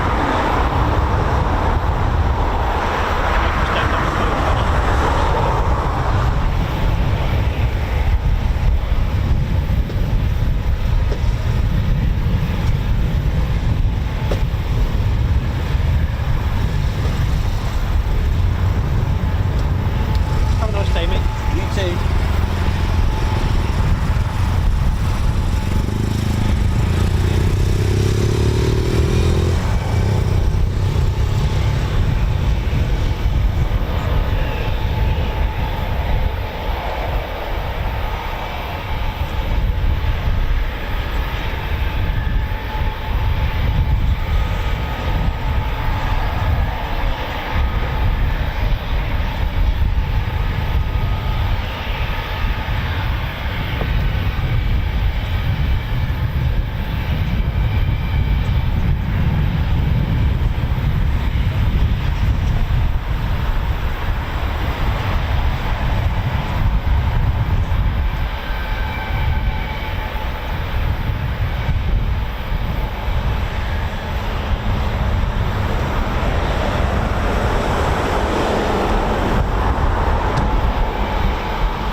Sheds Teddy Bears, hope we're all good and well. Welcome to the Coningsby channel.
Thanks a lot, Christopher Carr. Hope you're all good and well.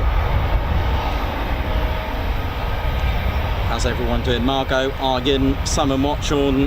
Hope we're all good and well. Welcome to the show.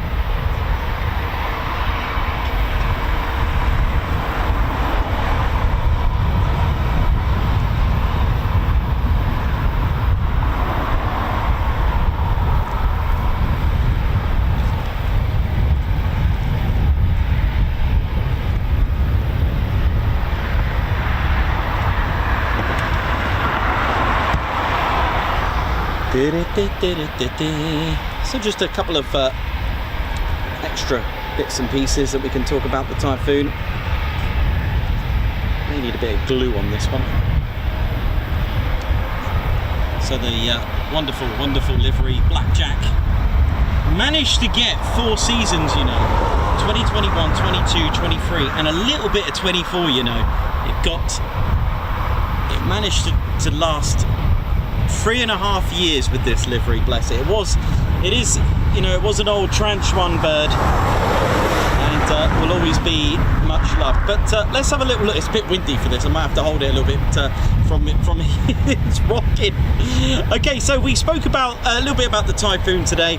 As we work our way, if you are fortunate enough to have a little get close and personal to the Typhoon, or if you see one parked, you'll see covered 2 red covers, little clips that go here and here.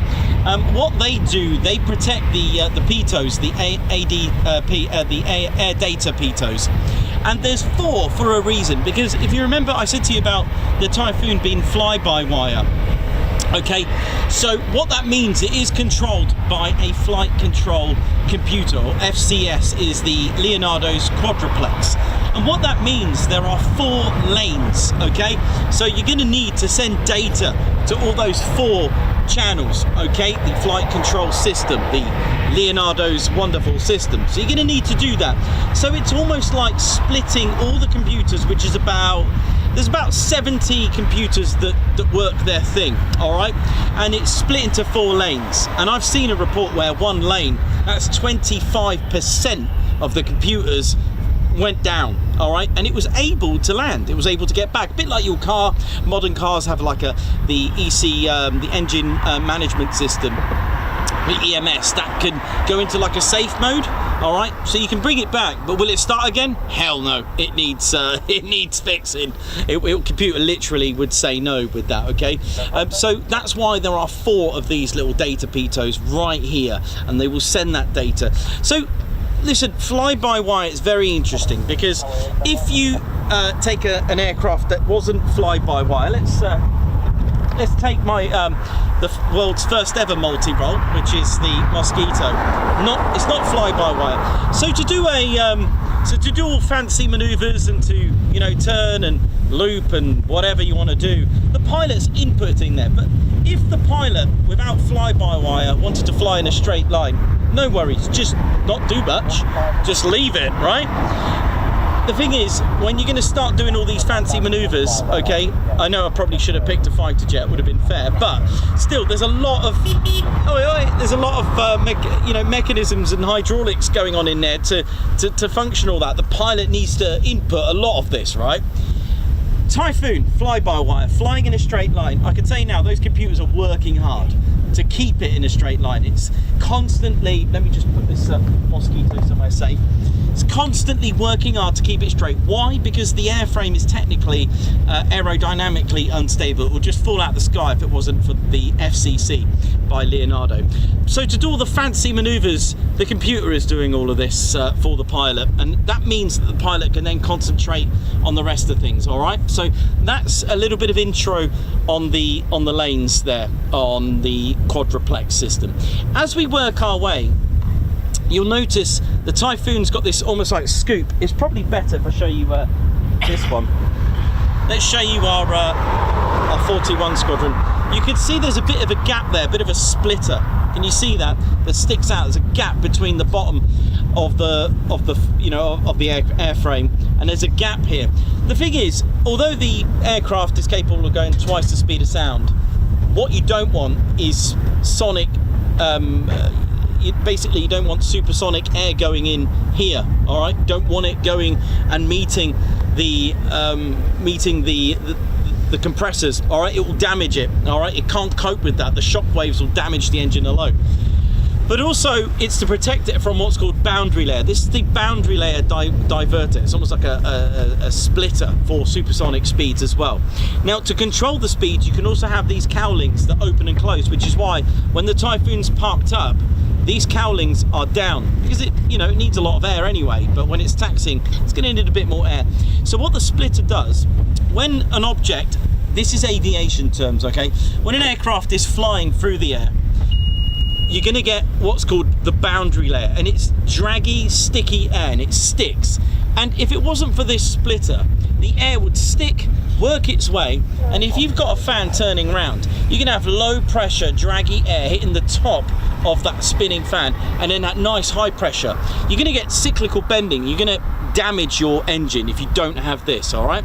The F-16 has it as well, and there are other clever types of diverters that you can have. So this is really for the boundary layer. And if you, in real life, it's actually perforated like a grill, and it basically sucks up any remaining boundary layer. So boundary layer is not good. It's not good for you, all right? So there's a really draggy air that sticks, and I showed it in a if you want to do it yourself, I wouldn't do it today because the water will go all over me.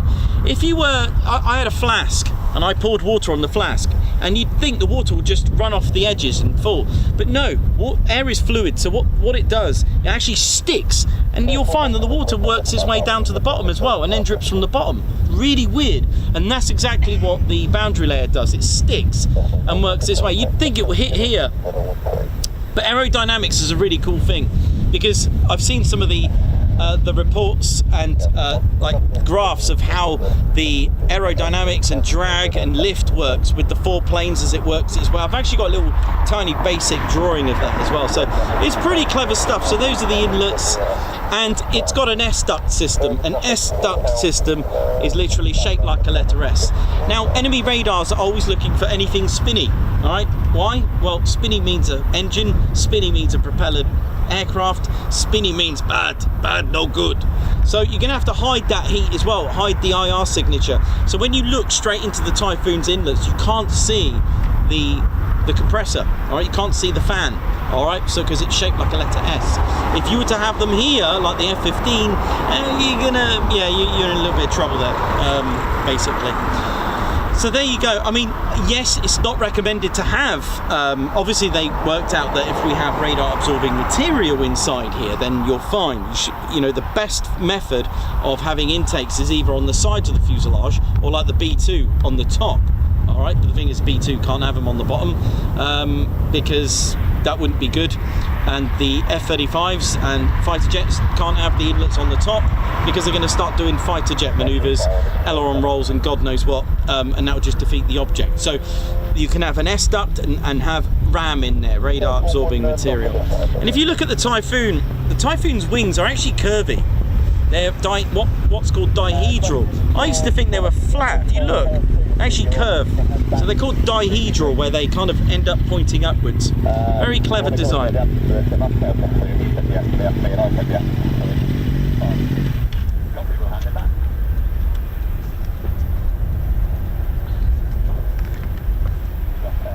So the other thing as well, with the EJ200 engines, they're going to need cooling down with lots of reheat. So you have this is called the RAM heat exchanger, this little opening here, this little kind of like inlet here. In excess amount of reheat use, air will get sucked in there through the RAM heat exchanger and will cool down those engines. It does it automatically as well.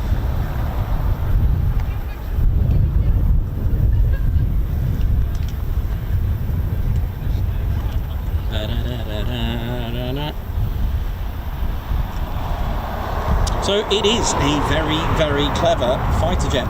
And the other thing as well to remember, ladies, gents, teddy bears, this is like the schooling of the Typhoon. This is where you come to. Pilots would have just finished and passed their AFT at Valley, their last aircraft, Hawk T2. And if they've been streamed to the Typhoon, they come here. Pilots have 4 platforms to work their way and stream to. They are streamed to this. They'll either be rotary, fixed wing, like so fast jet, RPAS, which is the new one, okay, and multi-engine. All right, so again, fast jet, rotary, multi-engine, and RPAS systems, which is the remote piloted air systems. All right. So once they've gone through the process, if they're streamed to fast jet, they would have literally probably done a Brock tutor. Then they'll be at Cranwell with the prefect, and then they'll be on to RAF Valley with the Texan, and then they'll be on to the Hawk T2. All right. Once they've done that, it's here.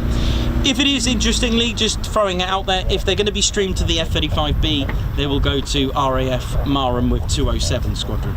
They deal with the conversion, hence operational conversion unit. They will do all they can to get that pilot into becoming a frontline combat ready pilot, and some of them become creamies, which means a qualified flying instructor.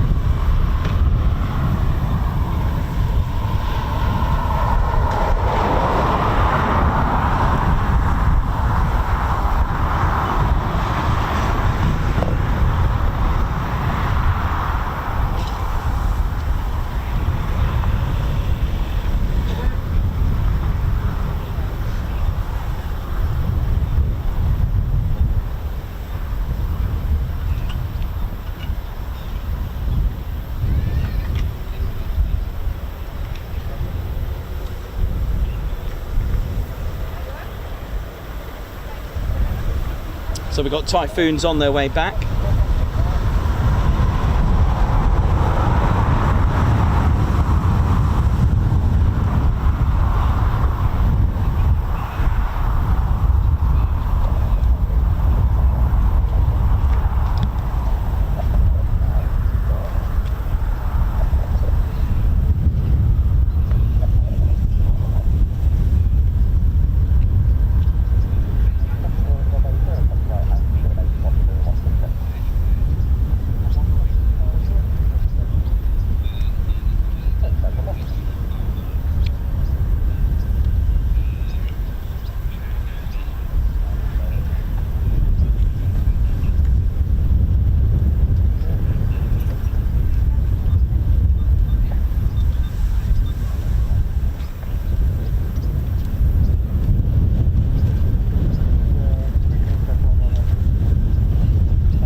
Here we go.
Aero braking, absolute finest. Look at this, beautiful. Just turning that undercarriage into a huge drag chute, basically. Aerodynamic braking. It's at its finest. That one. That was a mega wheelie, as it's as it looks. But,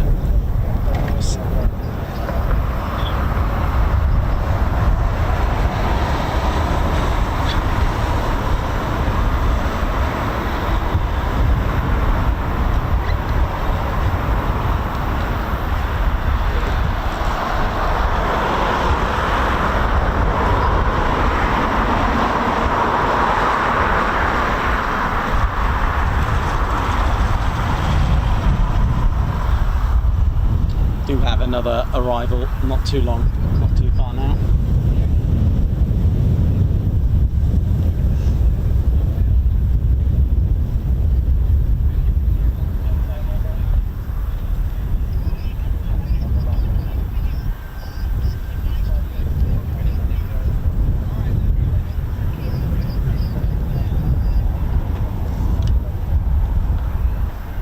Okay, here we go. Let's roll.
bird strike, a vehicle, burst tyre, animal, anything that would involve a low approach, a missed approach.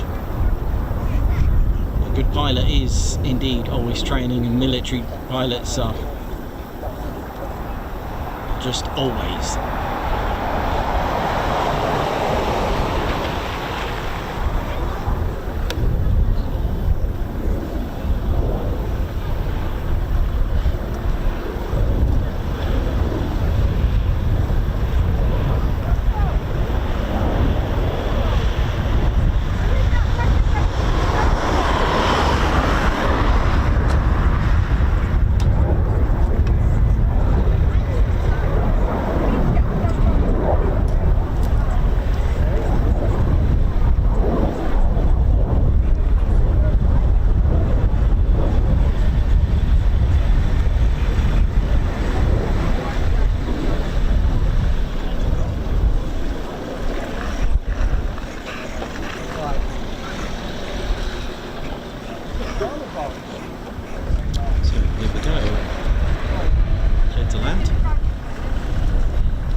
Coningsby, Ted's home. Overall good and well. We're all feeling good. And, I think that it is safe to say that that is all of them back.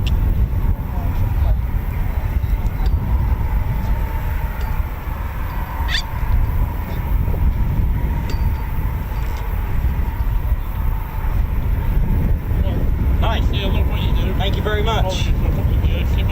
Thank you very much. Thank you. Have a good day. Oh, thanks. Thank you.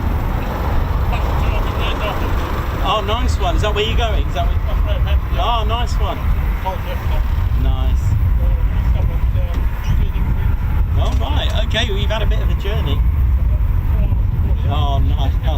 Oh, well, safe journey. All right. Have a good one. See ya.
So you've just seen the refueling probe.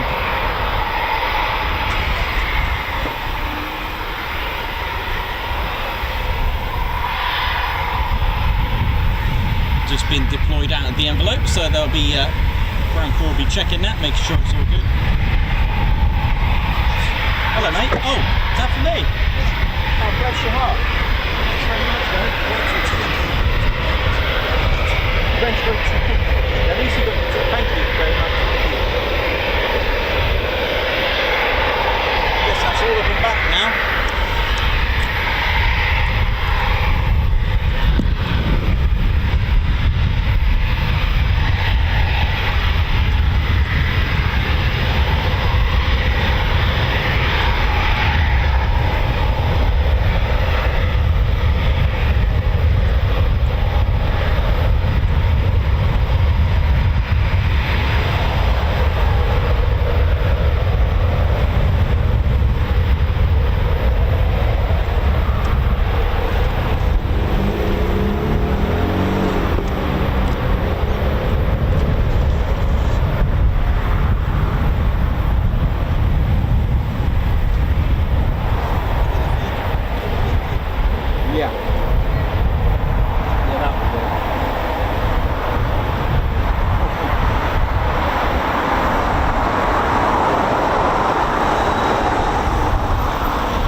gents, and teddy bears, hope we're all good and well. Welcome to the Ted Coningsby channel on this windy day here in Lincolnshire at RAF Coningsby. We are, of course, in the Spotters car park. A big hello to everyone that's tuned in here or on your wobbly jelly dog and bone or your lamb chop. Hope we're all good and well. How's it all going?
Ladies, gents, teddy bears. Paul L, how you doing? Yeah, have a good visit on the Ted Coningsby website, tedconingsby.co.uk. We've got some, we've got a new patch, which is the Joint Ted Chinook Force patch, which is out. Don't forget, if you are a member, you get a chance to use your discount code as well. How we all doing? Hope we're good. Margot, how's it going? Captain A, oi oi. Ian McCabby, how you doing? Oi oi to you. Fate never dies. Oi oi. How we doing? Hope we're all well. Goose ITA on their way to Tattershall. Someone watch on. Christopher Carp. A little shout out to Adam and Tracy who are at home. I hope you have a good time in Disney Paris.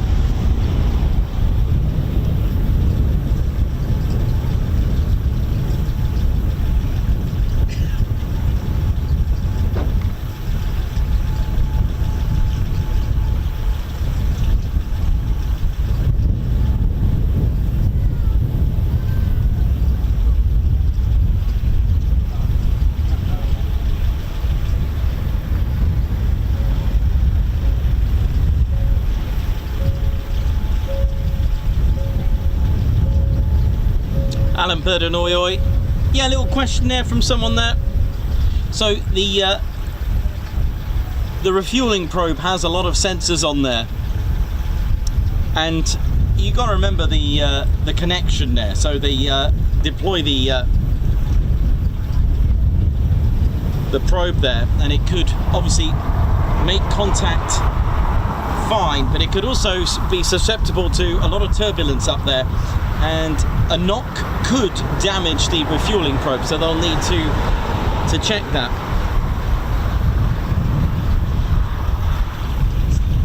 So when they land, they will deploy it so that it can be checked to indicate that, look, this needs checking. The other thing as well to mention is that if it comes into land and it's already out, it's probably had it.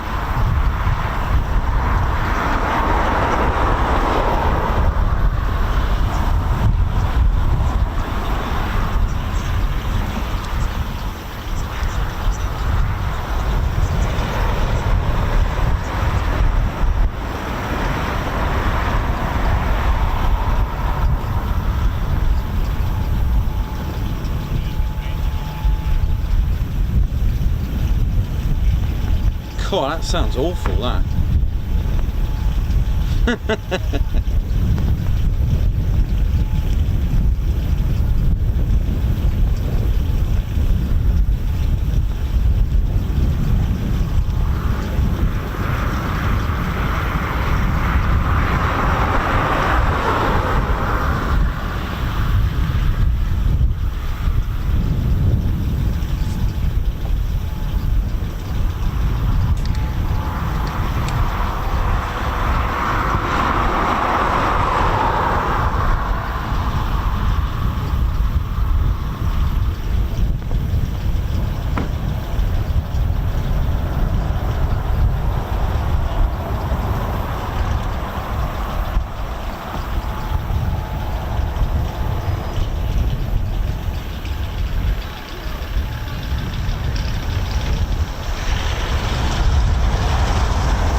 So yeah, the refueling probe is on the starboard side on a Typhoon.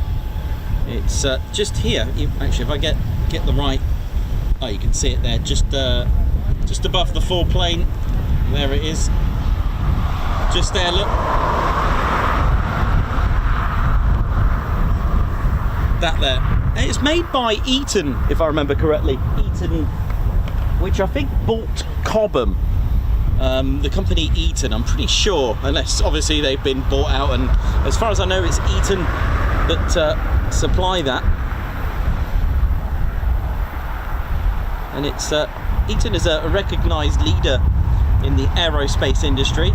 They are a key supplier for hydraulics, fuel, conveyance and actuation products as well. They supply nearly 200 major components for each aircraft to the Eurofighter consortia, in addition to over 14 second tier contractors. Eaton supplies over 1,400 fuel and air coupling parts for Eurofighter Typhoon. So Eaton provide the refueling. There's loads of companies such as Moog, Ontic.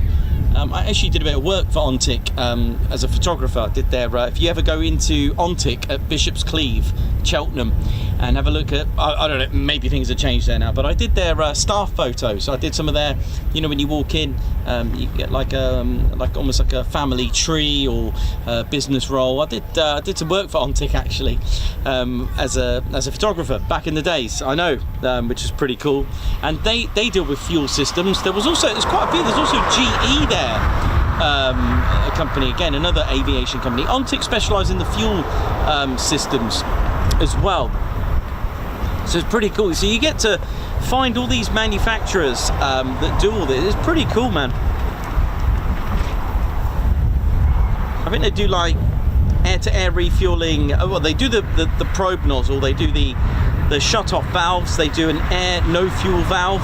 They make the double flap non-return valves, they make the drain valves, ducting, filler cap adapters, fuel air couplings, fuel connections, fuel flow proportioners, vent valves, quick disconnect couplings, relief valves, solenoid shut-off valves, loads of relief valves, swivel joints, flanges, V-band clamps. They do some engine parts as well, obviously where the fuel is going to be fed. So they do play a major part in that, you know. It's pretty amazing. I had no idea.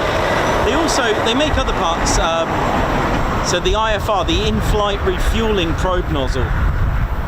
That's cool. I'm just having a look at one now.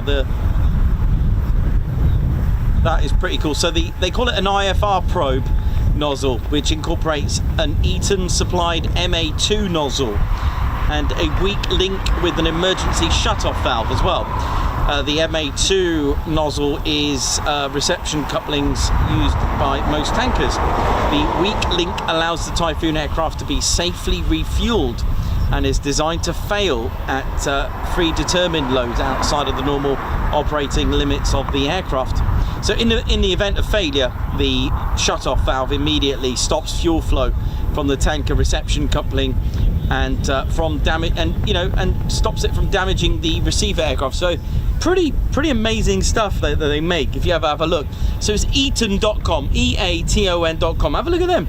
Look at all these parts they make. You can actually have a look at the parts, the liquid ground connection, self-sealing couplings, quick release self-sealing couplings there, fuel air couplings, fuel vent package. They do quite a bit, man. Have a look at that. Eaton.com when you get a chance.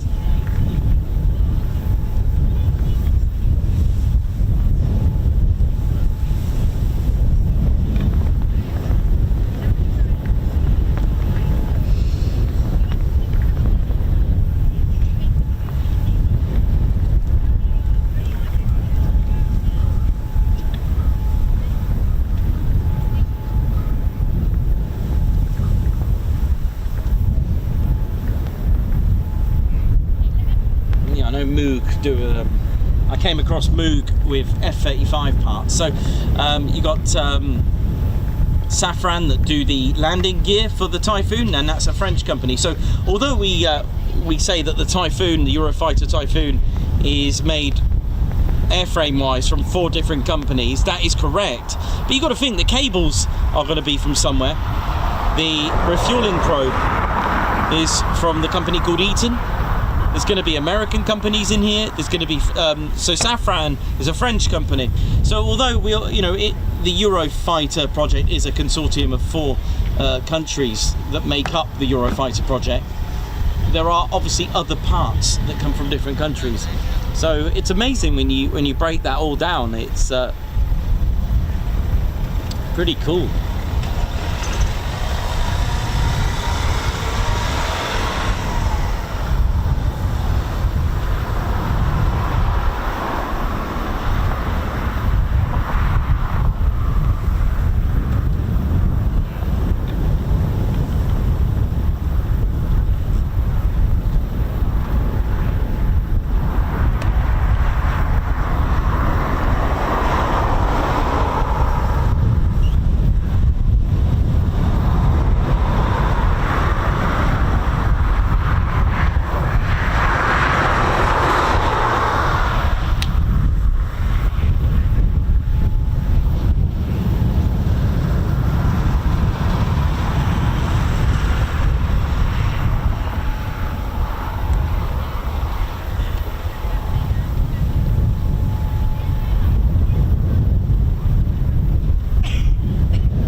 major show is indeed the Eastbourne Air Show, also known as Airborne. Can't wait to go to that. We'll be, hopefully, all being well, we'll be covering Thursday to Sunday. It's always good fun for the Ted Coningsby channel. And that's 13 to 17. Well, we leave on the 17th, but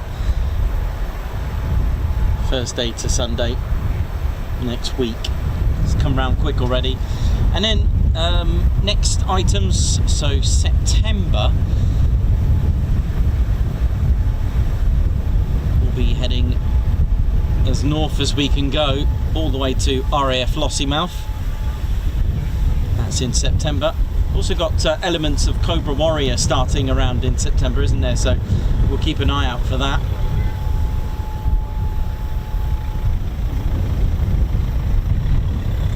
And we'll be shutting the systems down for a week in October, for a week off. And then in November we could have oh, what I forgot to mention, when we go to Lossiemouth, of course we're going to do our Lake District trip, and then once we've done that, as I said, November we could have York Night. Again, involves RAF Leeming and the Lake District. We may even mix it up and go to the Mac Loop, who knows, but we still got to do Mac Loop. Don't worry, I've got my plans for that one already. We've done Valley this year already, so that's it's always nice to go there.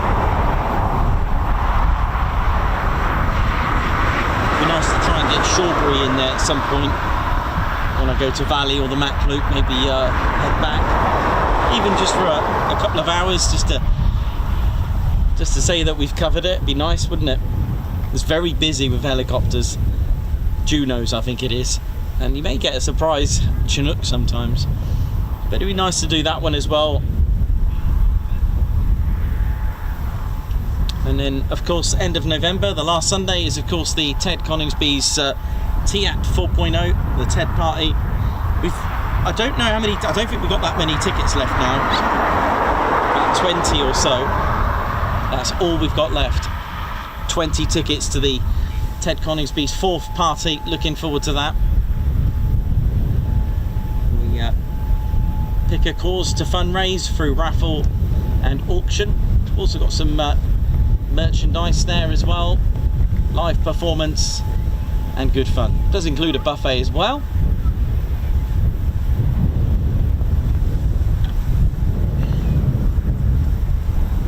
And we also have VIPs. Now they're not guaranteed, however they have come every year, so we'll see what we're going to get.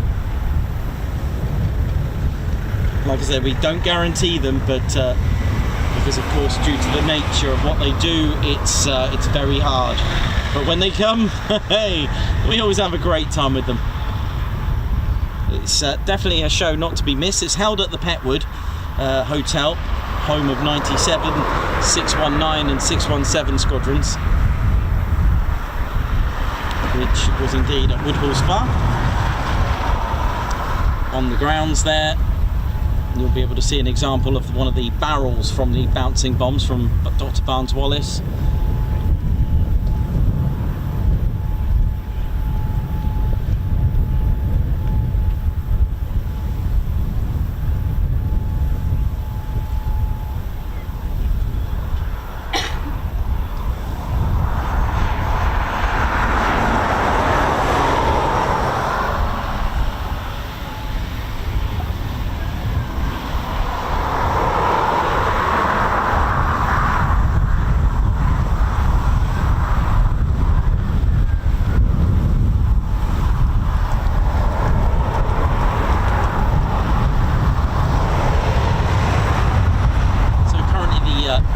BBMF, they're on a little break at the moment, so we aren't expecting to see them today. Hence, that they weren't on the list for the flying at the East Kirkby Air Show.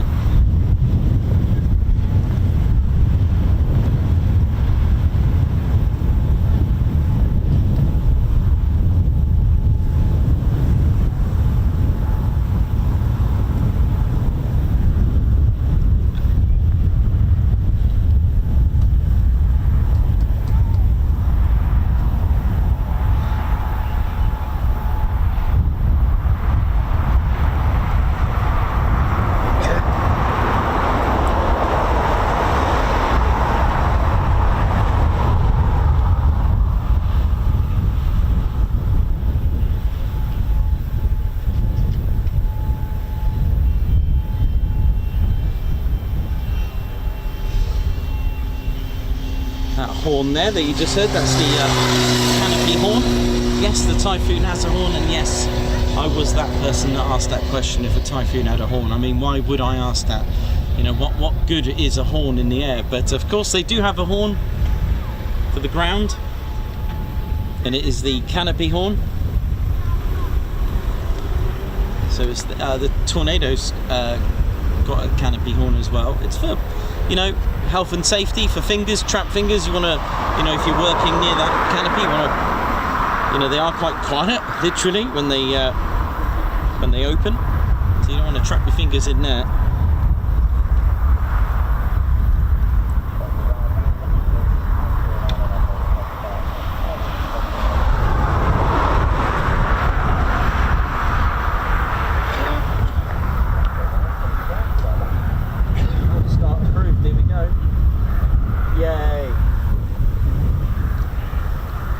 Something's starting up.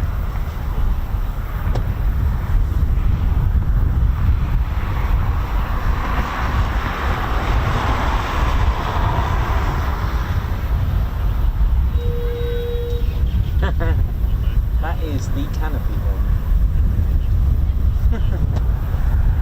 I don't know which one's starting up.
Coningsby.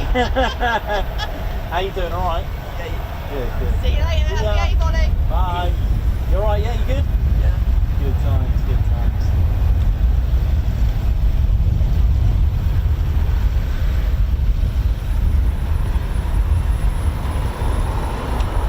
All right, something started up. All right, let's have a look. Just about here, an engine. It's coming from over by 3, all the way down there. Oh no, that's 11 over there, I think. I don't know. The way the wind's blowing, it's really hard to tell.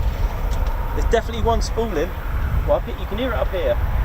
And it's over there. It could even be an engine run, to be honest.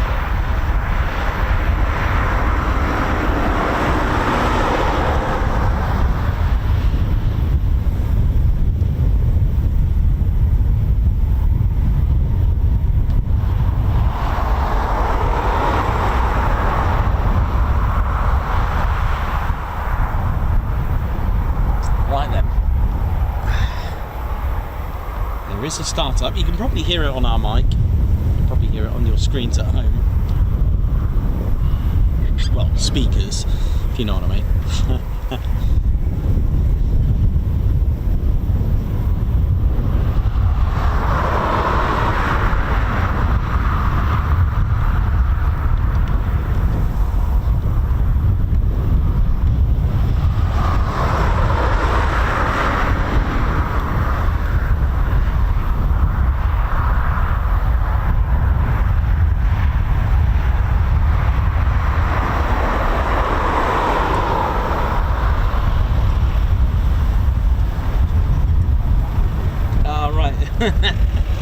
That'll be why.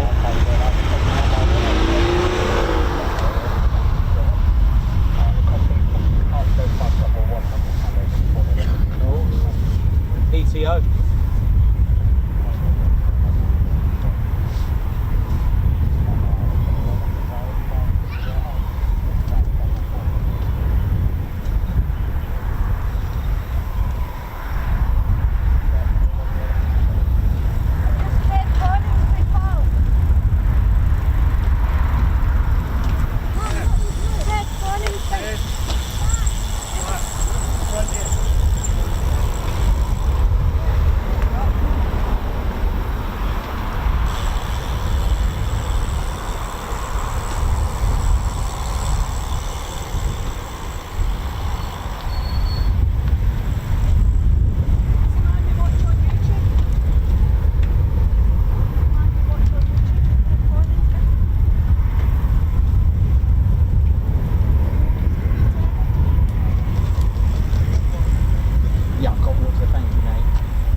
How we doing, ladies, gents, teddy bears? So, it sounds like we've got a Typhoon, a Singleton, and looking forward to, if I heard that right, I'm pretty sure the pilot said PTO, but we'll see. We'll take what we get, but it sounds like a Singleton is going out with a PTO, which will be quite nice. But yeah, that's if I heard it right. If not, well, we just got a long way.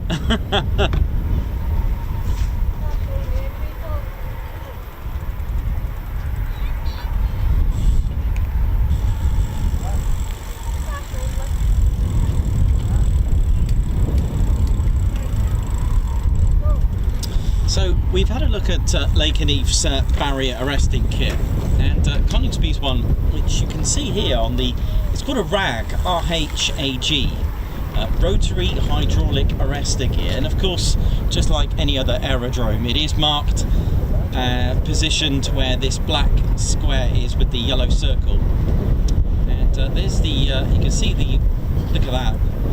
So then at Lancasters, it's kind of on its side rather than flat like this, and it's covered with that red and white checkered box, but it's the same sort of mechanism. All right, it is literally a cable. It's the you should see the cable go right across the runway.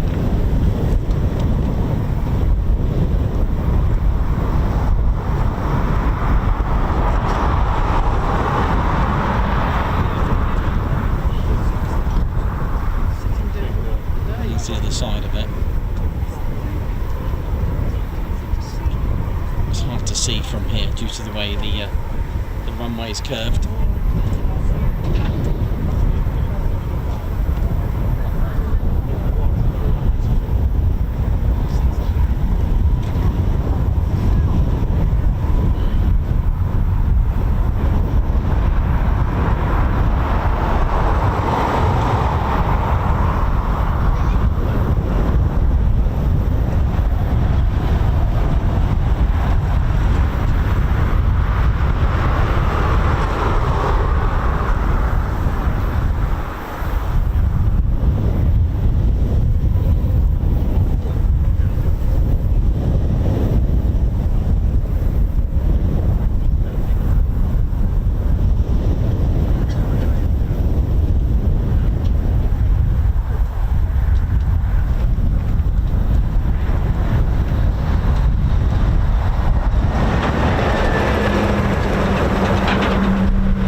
Runway 07 in use. It's quite nice, isn't it? Nice little change.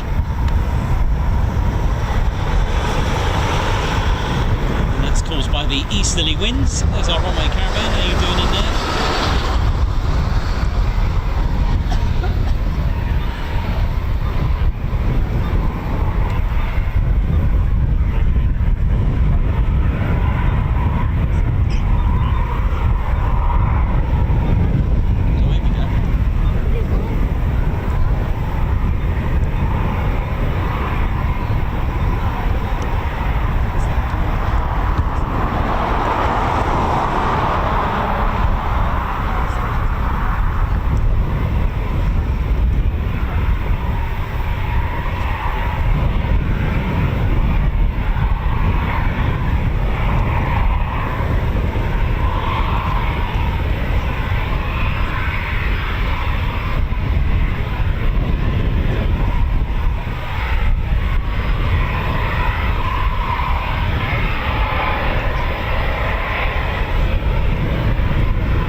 the Typhoon has a horn.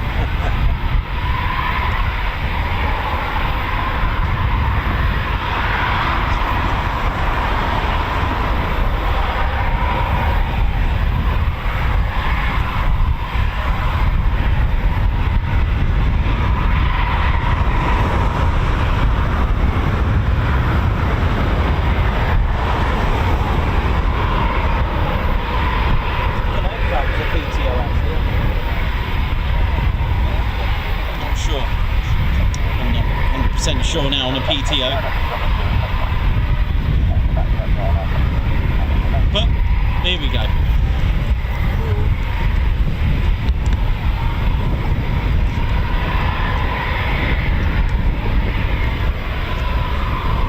And this will backtrack.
Ted's still looking for it.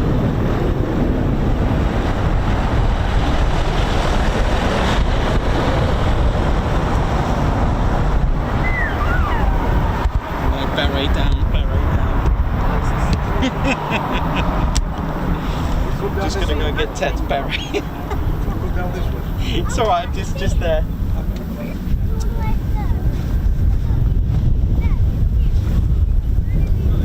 It was heads.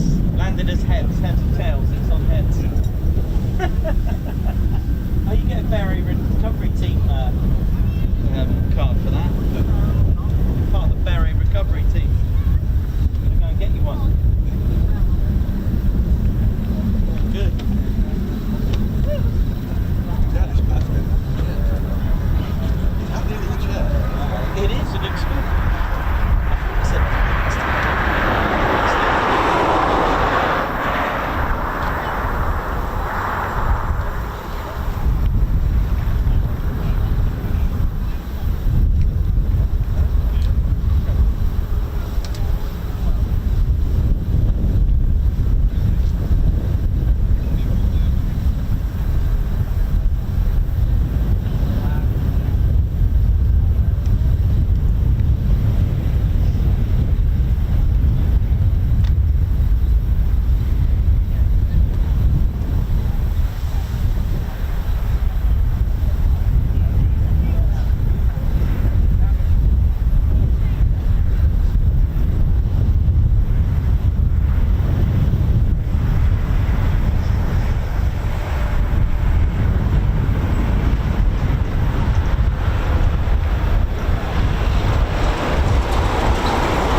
Yeah, so if you do manage to retrieve Ted's beret, you'll get one of these. Now it may look like a normal card, but if you turn it round, it's the Beret Recovery Team card, and you become part of the team. This card certifies that you have safely recovered the beret of Squadron Leader Ted Coningsby, and we'll date and sign it, and we'll put your name on there as well.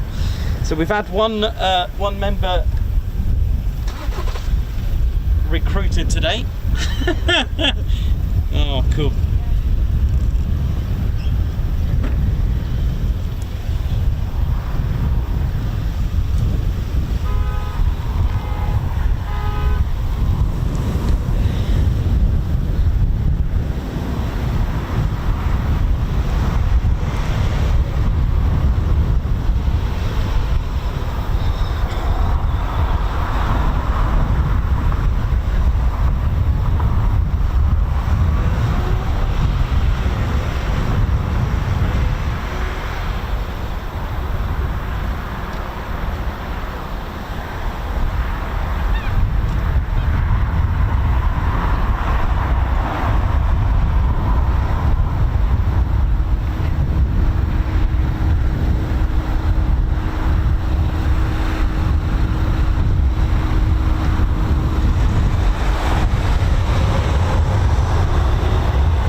we go, Typhoon just on initial now over our heads.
Going on.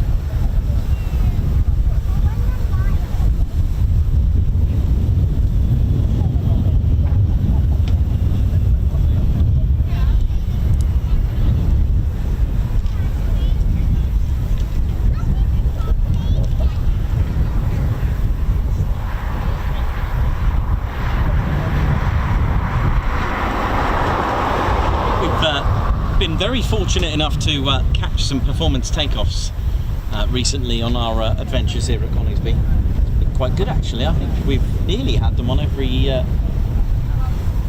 time we've been here for the last few weeks. I think it was since that Friday we did here for a random.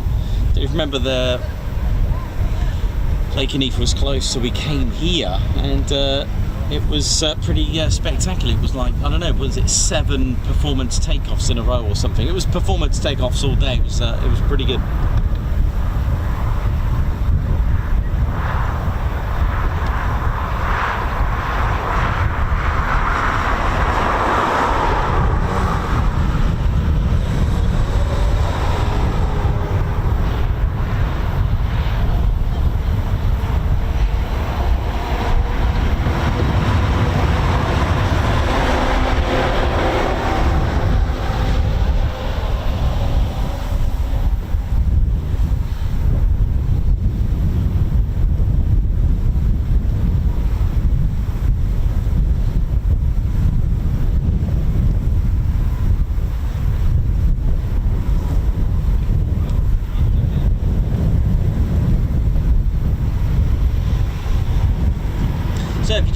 us or haven't done so already, don't forget to do give us a thumbs up. You've been cleared, touch and go on the like button, and of course do give the subscribe button a low approach in case you haven't done so already. We are on our way to 136k, which is an absolutely amazing, well, for me, an absolutely amazing achievement for, you know, on a personal level, that I've managed to get a teddy bear to create a channel with us all and bring you live military aviation, but done slightly differently with Ted. Oh yeah. Very, very windy still at the moment, as you can probably hear it on the microphone.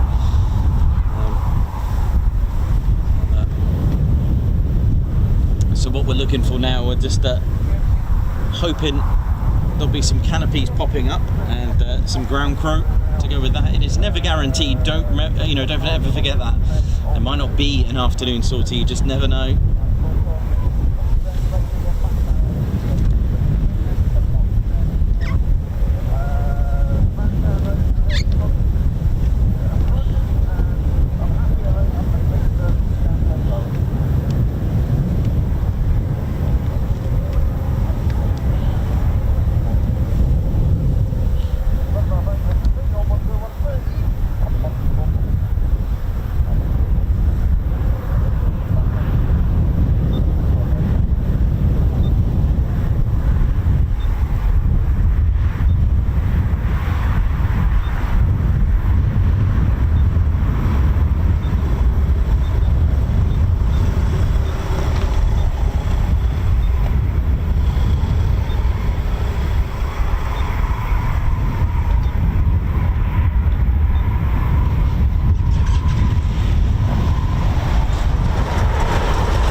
blowing a hoolie out. We're all good and well. Welcome to the Ted Coningsby channel, and welcome to our first stream of the week. Got a bit of uncertain days this week, as in where I'm going, if I'm doing anything on maybe Wednesday or Thursday. I'll keep you posted. There's some really strong winds coming up. In fact, I'm just going to go and have a look now which day it's saying there's going to be some strong, hectic winds. Let's have a look. I think it's Wednesday or Thursday. Let's have a look.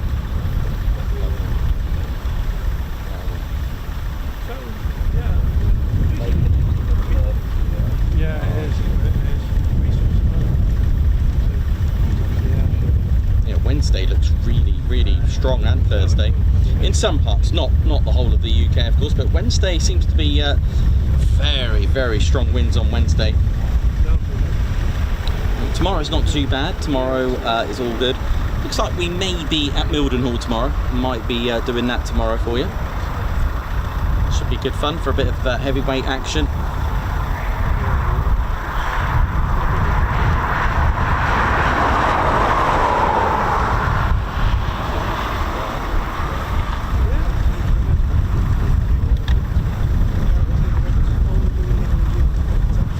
Oh no, it does say 30 miles an hour winds. Oh my word.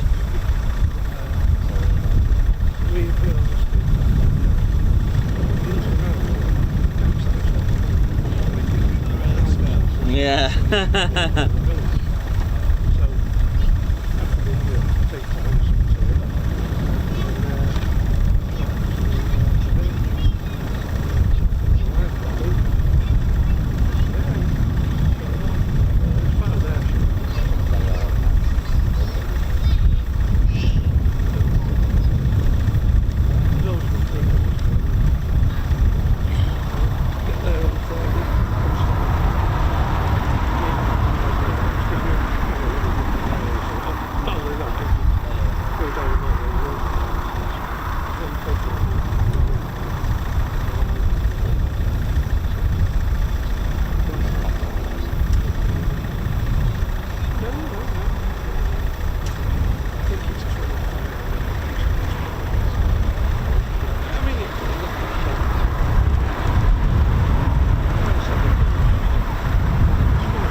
Still no canopies up at the moment. Haven't seen any crew come out just yet. It is a waiting game, of course. So the Typhoon that we can see here, let's have a little look. Let's pick on this one with the 29 squadron markings. Took its first flight on the 27th of March 94 and was in service first of all with Jägerschwader 73 in Germany on the 4th of August 2003. They were the first to take it operationally. It arrived here at Coningsby on the 19th of May 2005 with number 17 Squadron. The squadron itself are actually operate at Edwards Air Force Base in America, operating as a test and evaluation squadron on the F-35B. Crew on the Typhoon, you can have the coupe version, the single-seater, or the trainer T3. It's powered by two EJ200 engines, both giving 20,200 pounds of thrust with afterburner. Capable of going Mach 2, that's 2,495 kilometres an hour, or 1,550 miles per hour. It's got a service ceiling on paper 55 to sort of 65,000 feet, but that's I think the rest of it is classified. It's got a combat range of 863 miles. £20,000 of payload as opposed to the F-35 A and C at £18,000, so it can take quite a bit. And guns, it's got one, the BK-27 Mike cannon, holding 150 rounds, so it is can play literally a close air support, a bomber, reconnaissance fighter. But let's go back in time, shall we? So if we go back, we've told you what the latest is, so the latest arrived here in 2005. Well, this was the very first aircraft to operate at Coningsby. So Coningsby opened on the November the 4th, 1940. The Hampden took its first flight. This is the Handley Page Hampden. Look at it. I know, it came out in the same specification as the Vickers Wellington. This dominated the skies in Lincolnshire. We don't really talk about the Hampden in Lincolnshire, but we do talk about the Vickers Wellington in Ely, Cambridgeshire, Suffolk, Norfolk areas, because that is where that dominated. It was actually at Scampton with 49 Squadron, who were the first to operate this in September of 1938. Took its first flight on the 21st of June 1936. It's got a crew of 4, but it arrived here at Coningsby a few months after the station opened, and it arrived with 106 Squadron on the 23rd of February 1941. There goes a drop tank there, nice.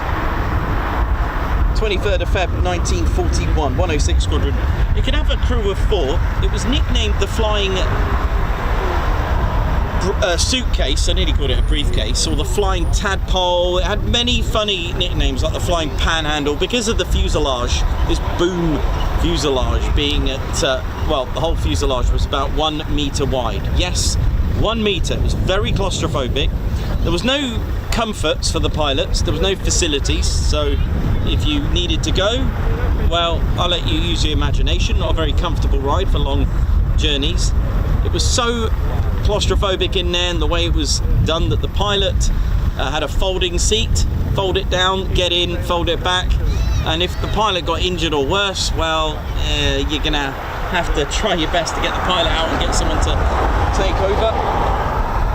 The length, 16.33 metres. The Typhoon is 15.96 metres, so not much in it, about 40 centimetres.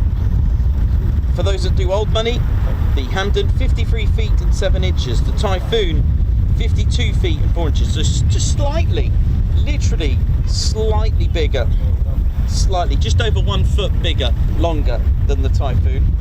Wingspan 21.08 metres, the Typhoon half that at 10.95 metres. So old money, this 69 feet 2 inches, the Typhoon 35 feet 11 inches. The engine was a bit of a sort of like a bridge to the new, more powerful 1,000 horsepower engines, and that was the point of the Air Ministry's specification of B932 when it came out, because they wanted to do away with the sort of 620, 650 horsepower engines. They wanted to go up to 1,000 horsepower. They knew that more power, more range, better speed, etc. And it did just that, because the Bristol Pegasus engines were actually on the Vickers Wellington Marks 1, the very original, but of course they upped that to the Hercules on the Wellington. This Hampden was pretty much stuck with the Pegasus engines at 1,000 horsepower. They did put those Napier Dagger engines in them, which they called it the what did they call it, the Hereford. That's it, Handley Page Hereford, but it didn't go too well. It was an inline engine rather than a radial piston engine.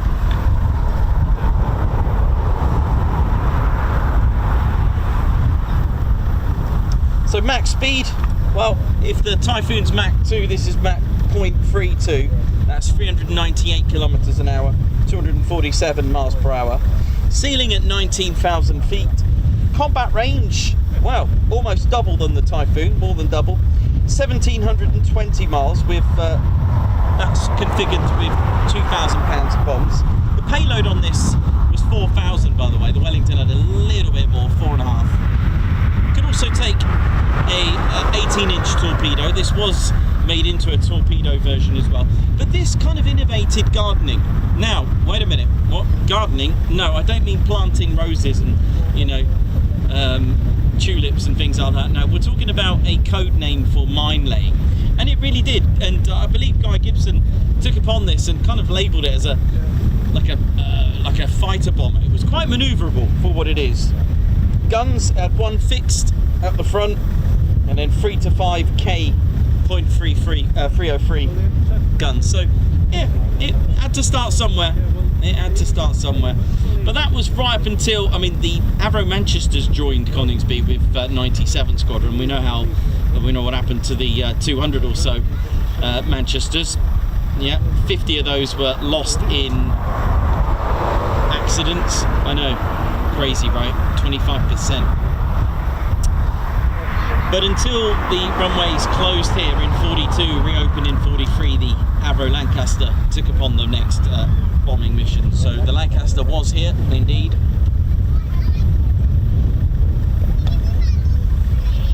We've had many beautiful aircraft here, from the Mosquito as well that came after, the Avro Lincolns, the Boeing Washingtons came after in the 50s, 1950 to be exact. And then something extraordinary happened for Coningsby in 1953, the very first ever jet aircraft, the English electric Canberra, which I do have. It didn't serve as long here as the Canberra did at Marham, which went to 50 plus. It was like 53 years of opera. 53, can you imagine that? 53 years. 50, I mean, that is like 5 decades. An aircraft operating at an airfield. That's pretty amazing, to be honest, when you think about that. It's got to be one of the longest, right? Surely. Then the Vulcan was here between 62 and 64. But Coningsby switched roles in 69, proposed in 68, and 69 the first operational squadron operating the F4 Phantom here at Coningsby, changing the role, changing the bomber role of Coningsby. That finished in 1969 when the flying can openers arrived with the Phantoms. Coningsby went into a new era after that. It was more of a fighter station. The Vulcans, by the way, were just here between 62 and 64, and the Canberras just kept going. They kept on going, and that was the point. The idea behind the Phantom was really something to try to replace the Canberras that were here, because the Canberra actually had the TSR2 as its replacement. In fact, the Canberra replaced the Mosquito. I know, right? How cool is that? The Canberra replaced the Mosquito, and they did well with that. It was a bridge to piston to jet, and I mean the Canberra was the first ever RAF's jet bomber. And then from the Canberra they needed to replace that, and they thought TSR2. Then it was going to be the F111K. That didn't exactly go ahead, and that was all down to the way the market went. Actually, it worked out about let's say off the top of my head, 5 million per unit off these F111Ks. Fine, no worries, we'll have it. And something to do with the market, the pound and the dollar, something went wrong, and it ended up being over 9 million a piece. That's almost double, right? So the contract was cancelled. It's just the way it is, and they chose the Phantoms. Not bad. So that kind of replaced the role here. They took the Phantom and took Coningsby into a different era then. After that, what do we got? We got 1976. We had the BBMF arrive here, and then sort of between then and a little bit later. Let me go and get you a camera, by the way. Let's go and get a camera. Let's show a bit of camera love here. I do have a camera. Any canopies open? Oh, is that a canopy open? Can't see it. Looks like one canopy. Yes, 2 canopies open. Yay!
maybe Mildenhall, maybe.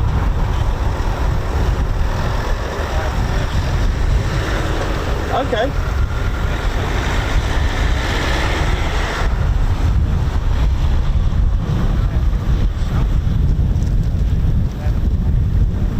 They're not flying.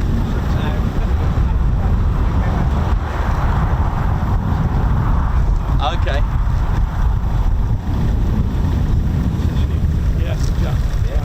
Well, I think this is probably not going to work.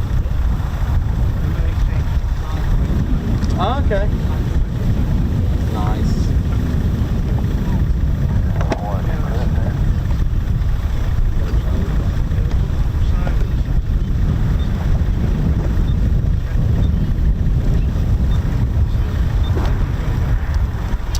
Right, how are we doing, ladies and steady bears? So yeah, in 1953, English Electric Canberra with 149 Squadron. Now 149 is a squadron that we mentioned at Mildenhall that formed from the B flight of 99 Squadron in 1938, I think.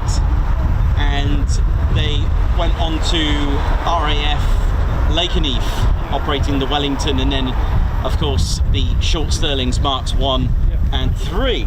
And they were here, which is pretty cool, right? Also 44, 15 and 57. There was also Canberra B60s in the late 50s with 9 and 12 squadrons. So here is our Canberra. Beautiful. Took its first flight on Friday the 13th of May 1949. And yeah, the pilot, the legend, that is Beaumont B. He said, well, they told him, are you sure you want to fly this on Friday the 13th? But it was a day like this, it was sunny, and he said, well, it is sunny, let's do it. So this is our beautiful Canberra. Absolutely beautiful. And I know earlier I mentioned about the Phantoms.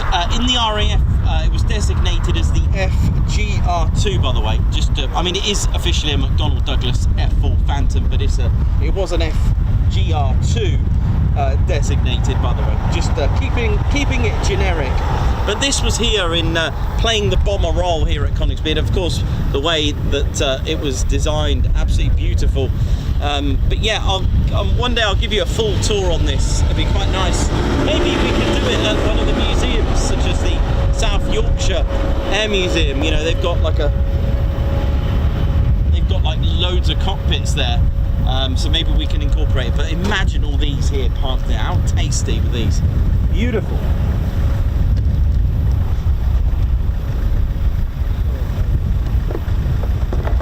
We do have canopies up, which is a good thing.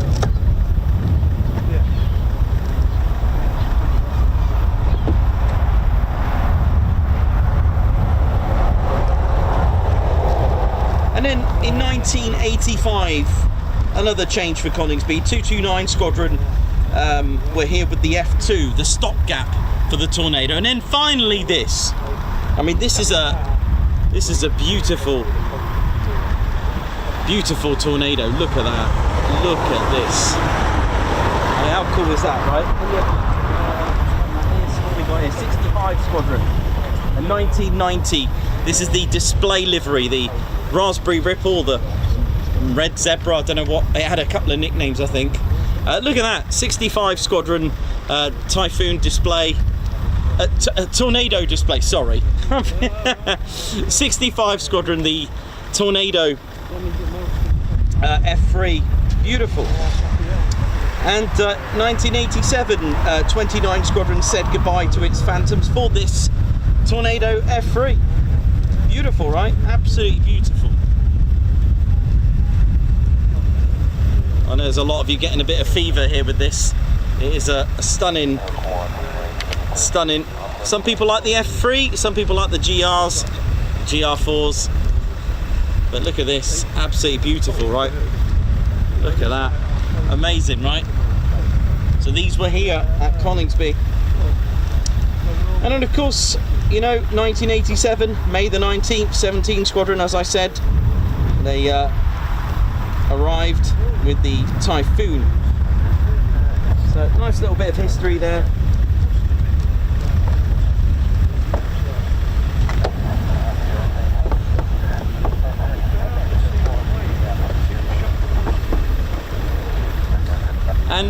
one thing to for those that like that model of the F3, I have a link of Jeff at AGR Models who does donate a lot of models to the show, so thank you to Jeff, and I'll put a little link if you're interested in that Tornado.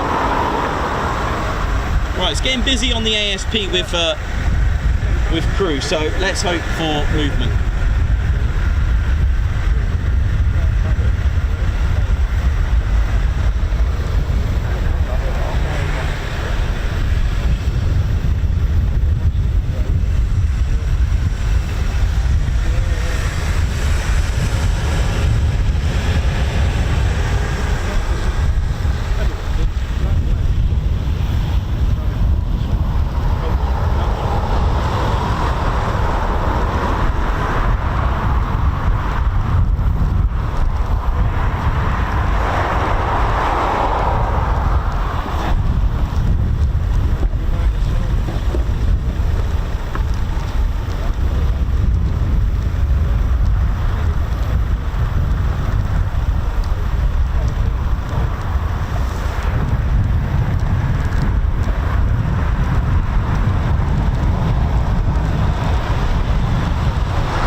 Canopies up, ground crew just getting them prepped and ready for the next wave.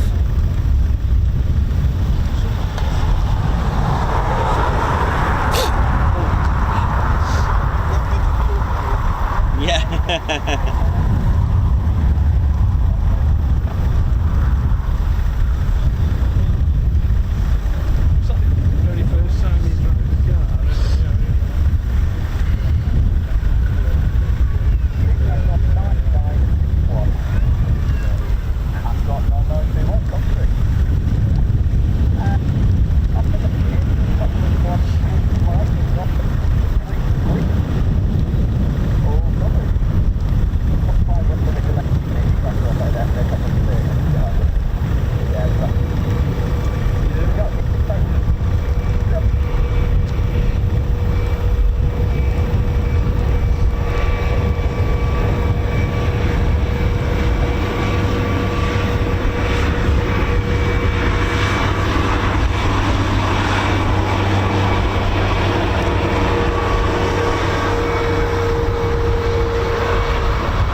How we doing, ladies, gents, and teddy bears? Welcome to the show.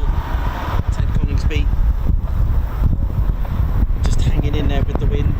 Ken Brooks, Guards March, congratulations on your 12 months of membership. A Guards March to you, thank you very much. Unfortunately, I don't know if Tom is going off today. Jay Bolton, West Creek for Nick Austin, Sam and Kate. Ted, thank you very much for your super chat, Jay.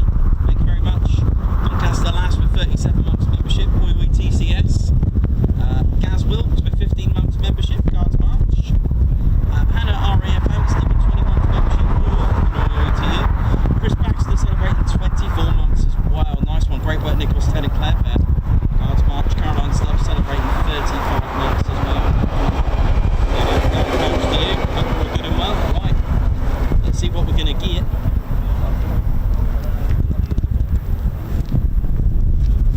Lindbone, well, they're not based in the UK, the F-22s, they're not based here, they're based out in the US, several Air Force bases.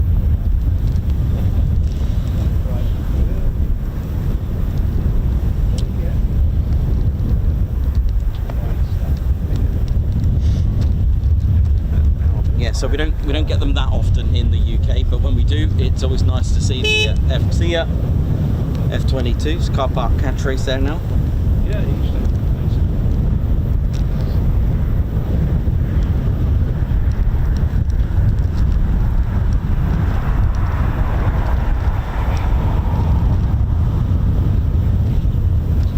it's always nice to see them. We've got quite a bit in our archive, definitely. If you do want to take a visit from off the top of my head, from Joint Base Langley, Eustis in Virginia. That's home of the 1st Fighter Wing, operating their F-22s there. There's also Elmendorf as well, the Joint Base Elmendorf-Richardson, that's Alaska. That's home of the 3rd Wing. We've also got Joint Base Pearl Harbor, Hickam in Hawaii, if you want to go and see them there. Edwards Air Force Base as well, but that's for flight testing if I remember correctly. And Nellis, I think, also have a test and training associated there.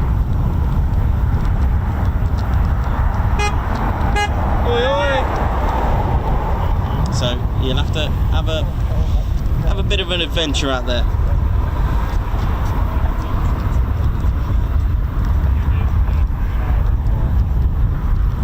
Yeah, we don't have that. I mean, fighter aircraft that we have here are, of course, the Typhoon FGR4 and T3.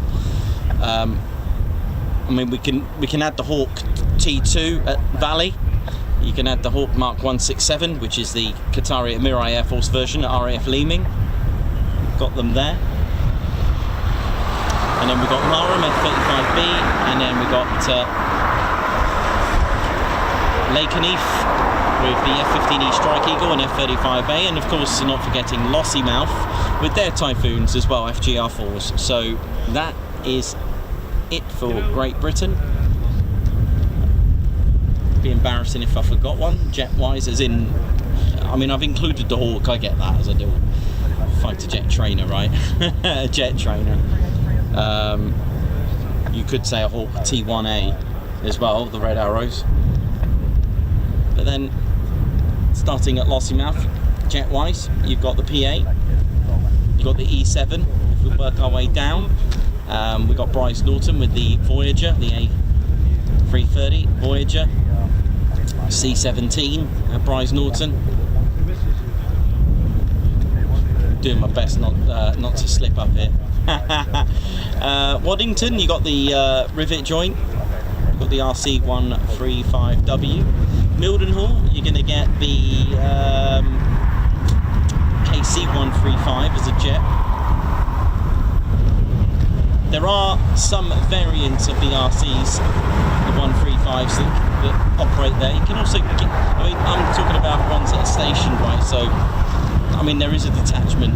You can get KC-46s, but they're not spaced there. But yeah, okay, so I think I've done all the jets, from fighters to trainers to, I think I've done all the jets. Have I done them all? Have I missed one? Have I embarrassed myself and missed one? I think I've done them.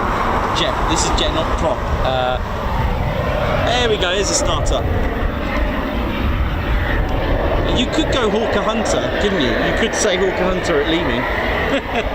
I mean, you know, I know it's a private contractor. That wouldn't be bad.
Here we go, the lovely EJ200 engine spooling up.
Well, it's turned in finally.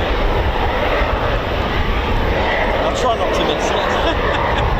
I'll try not to miss this. I'm aware there's a hawk sort of making its way here. Oh yeah, 100% coming here.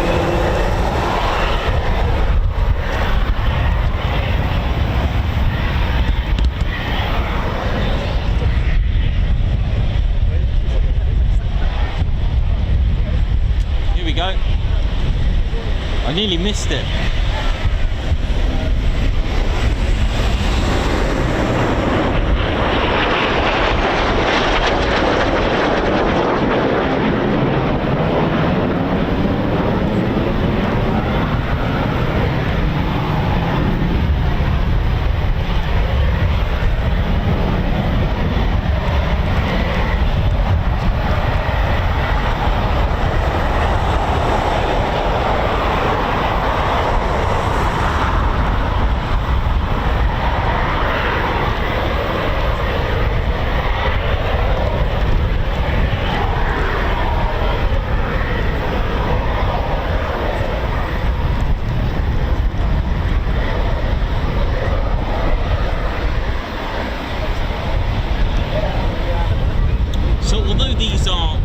T2s, they are designated in the Qatari Emiri Air Force as the Mark 167, and they operate at RAF Leeming with their number 11 squadron, and once they've passed their fast jet training they will come here and operate and convert to the Typhoon with 29 squadron.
I know, he gave me another go.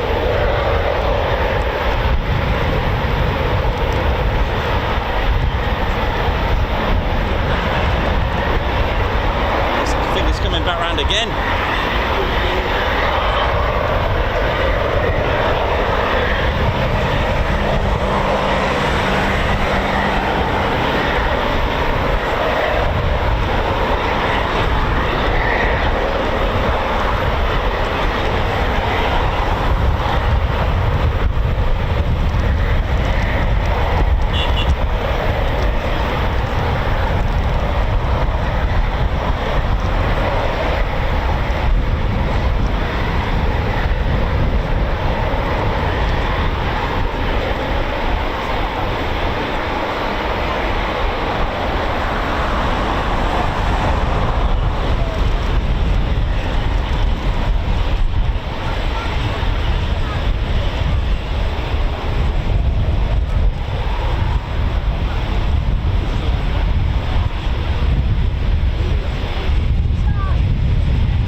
you'll enjoy this lady Shen's teddy bears. Still got potentially another Typhoon to go out.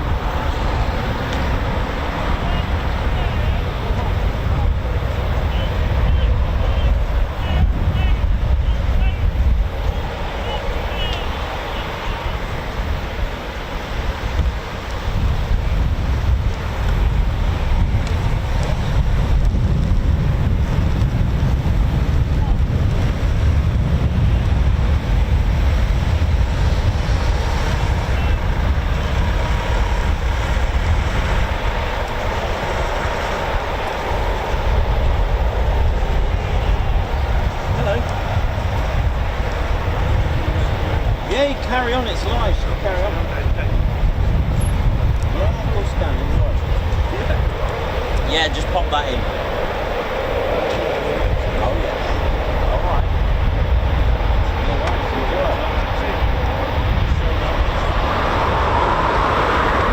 There should be another one going out in a sec, I think. Still hear an engine running over there.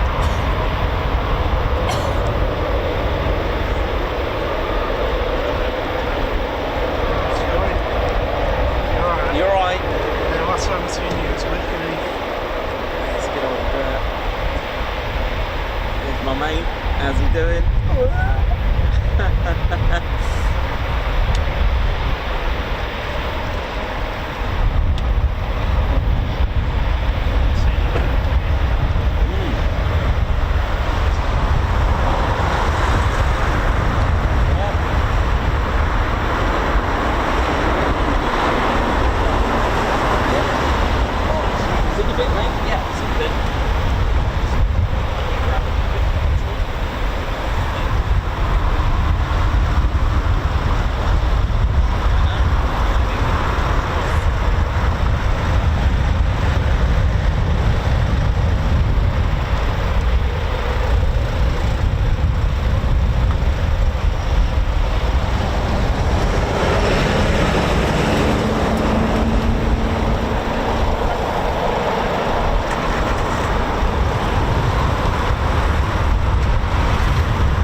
That wasn't a hawk that just flew over us then.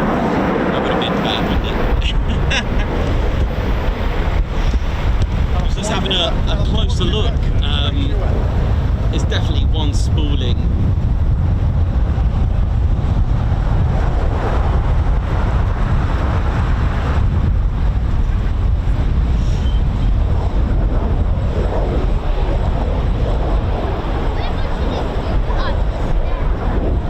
Enjoyed Ted's home, Ted HQ, RAF Coningsby. be. I hope you've enjoyed it. It's been a very enjoyable day. We've had plenty of performance takeoffs. I can't remember if we had 6, around 6.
Here we go. Right. One more departure to come for the show. Here we go. It's a family version.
Here we go.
Teddy bears.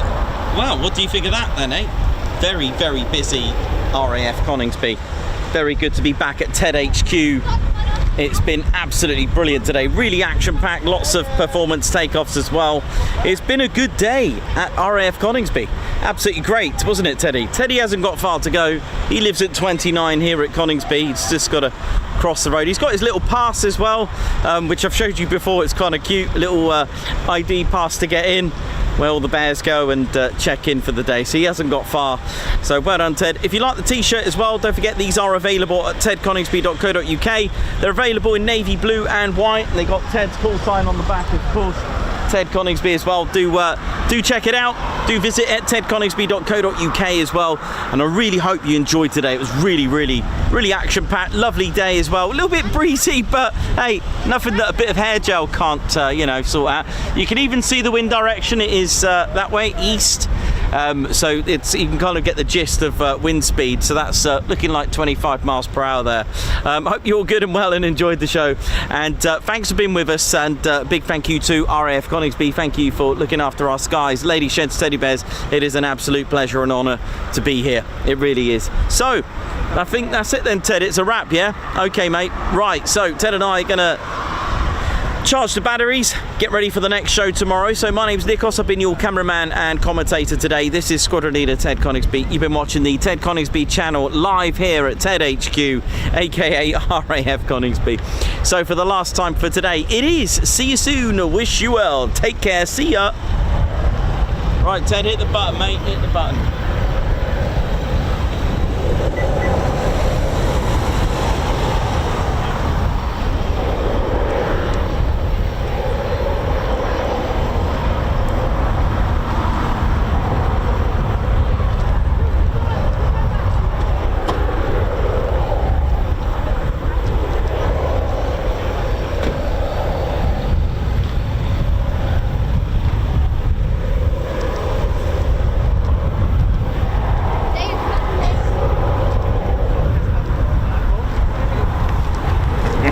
Oh yeah, ladies, gents and teddy bears, welcome to the Ted Coningsby channel membership. I'm Nikos, I'm your cameraman and commentator. This is our squadron leader, Ted Coningsby. Just want to say a massive thank you to all our members. Guns up and yeah. Take it away, Ted. Ladies, gents and teddy bears, we want to say a massive thank you to all of our subscribers for getting us to where we are today. We have gone all over the country, from as far as Lossiemouth to Bryce Norton, and military areas such as air weapons ranges, low flying areas, heritage centres and special flights for TED 2. We cannot do this without your support, and your support will be rewarded. You can now join the TED Coningsby Squadron and help fund the channel to get us around the country and provide us with the funds for equipment to bring you better content too. We have 3 levels of membership to suit everyone. With your membership, you'll get access to members-only videos, photos, posts, unlock special Ted Coningsby YouTube emojis and loyalty badges, as well as being able to access our exclusive members-only Discord server. All membership levels reward you with discounts to our online store. Our top level fighter squadron was inspired by many of our fans who supported the channel massively. This is more of a personal experience with me and Ted, giving you exclusive live streams and content from behind the scenes photos, special info and updates, as well as a free Ted Coningsby Fighter Squadron patch for joining. Whichever membership level suits you, we want to say a massive thank you for choosing to join the Ted Coningsby Squadron. Yeah.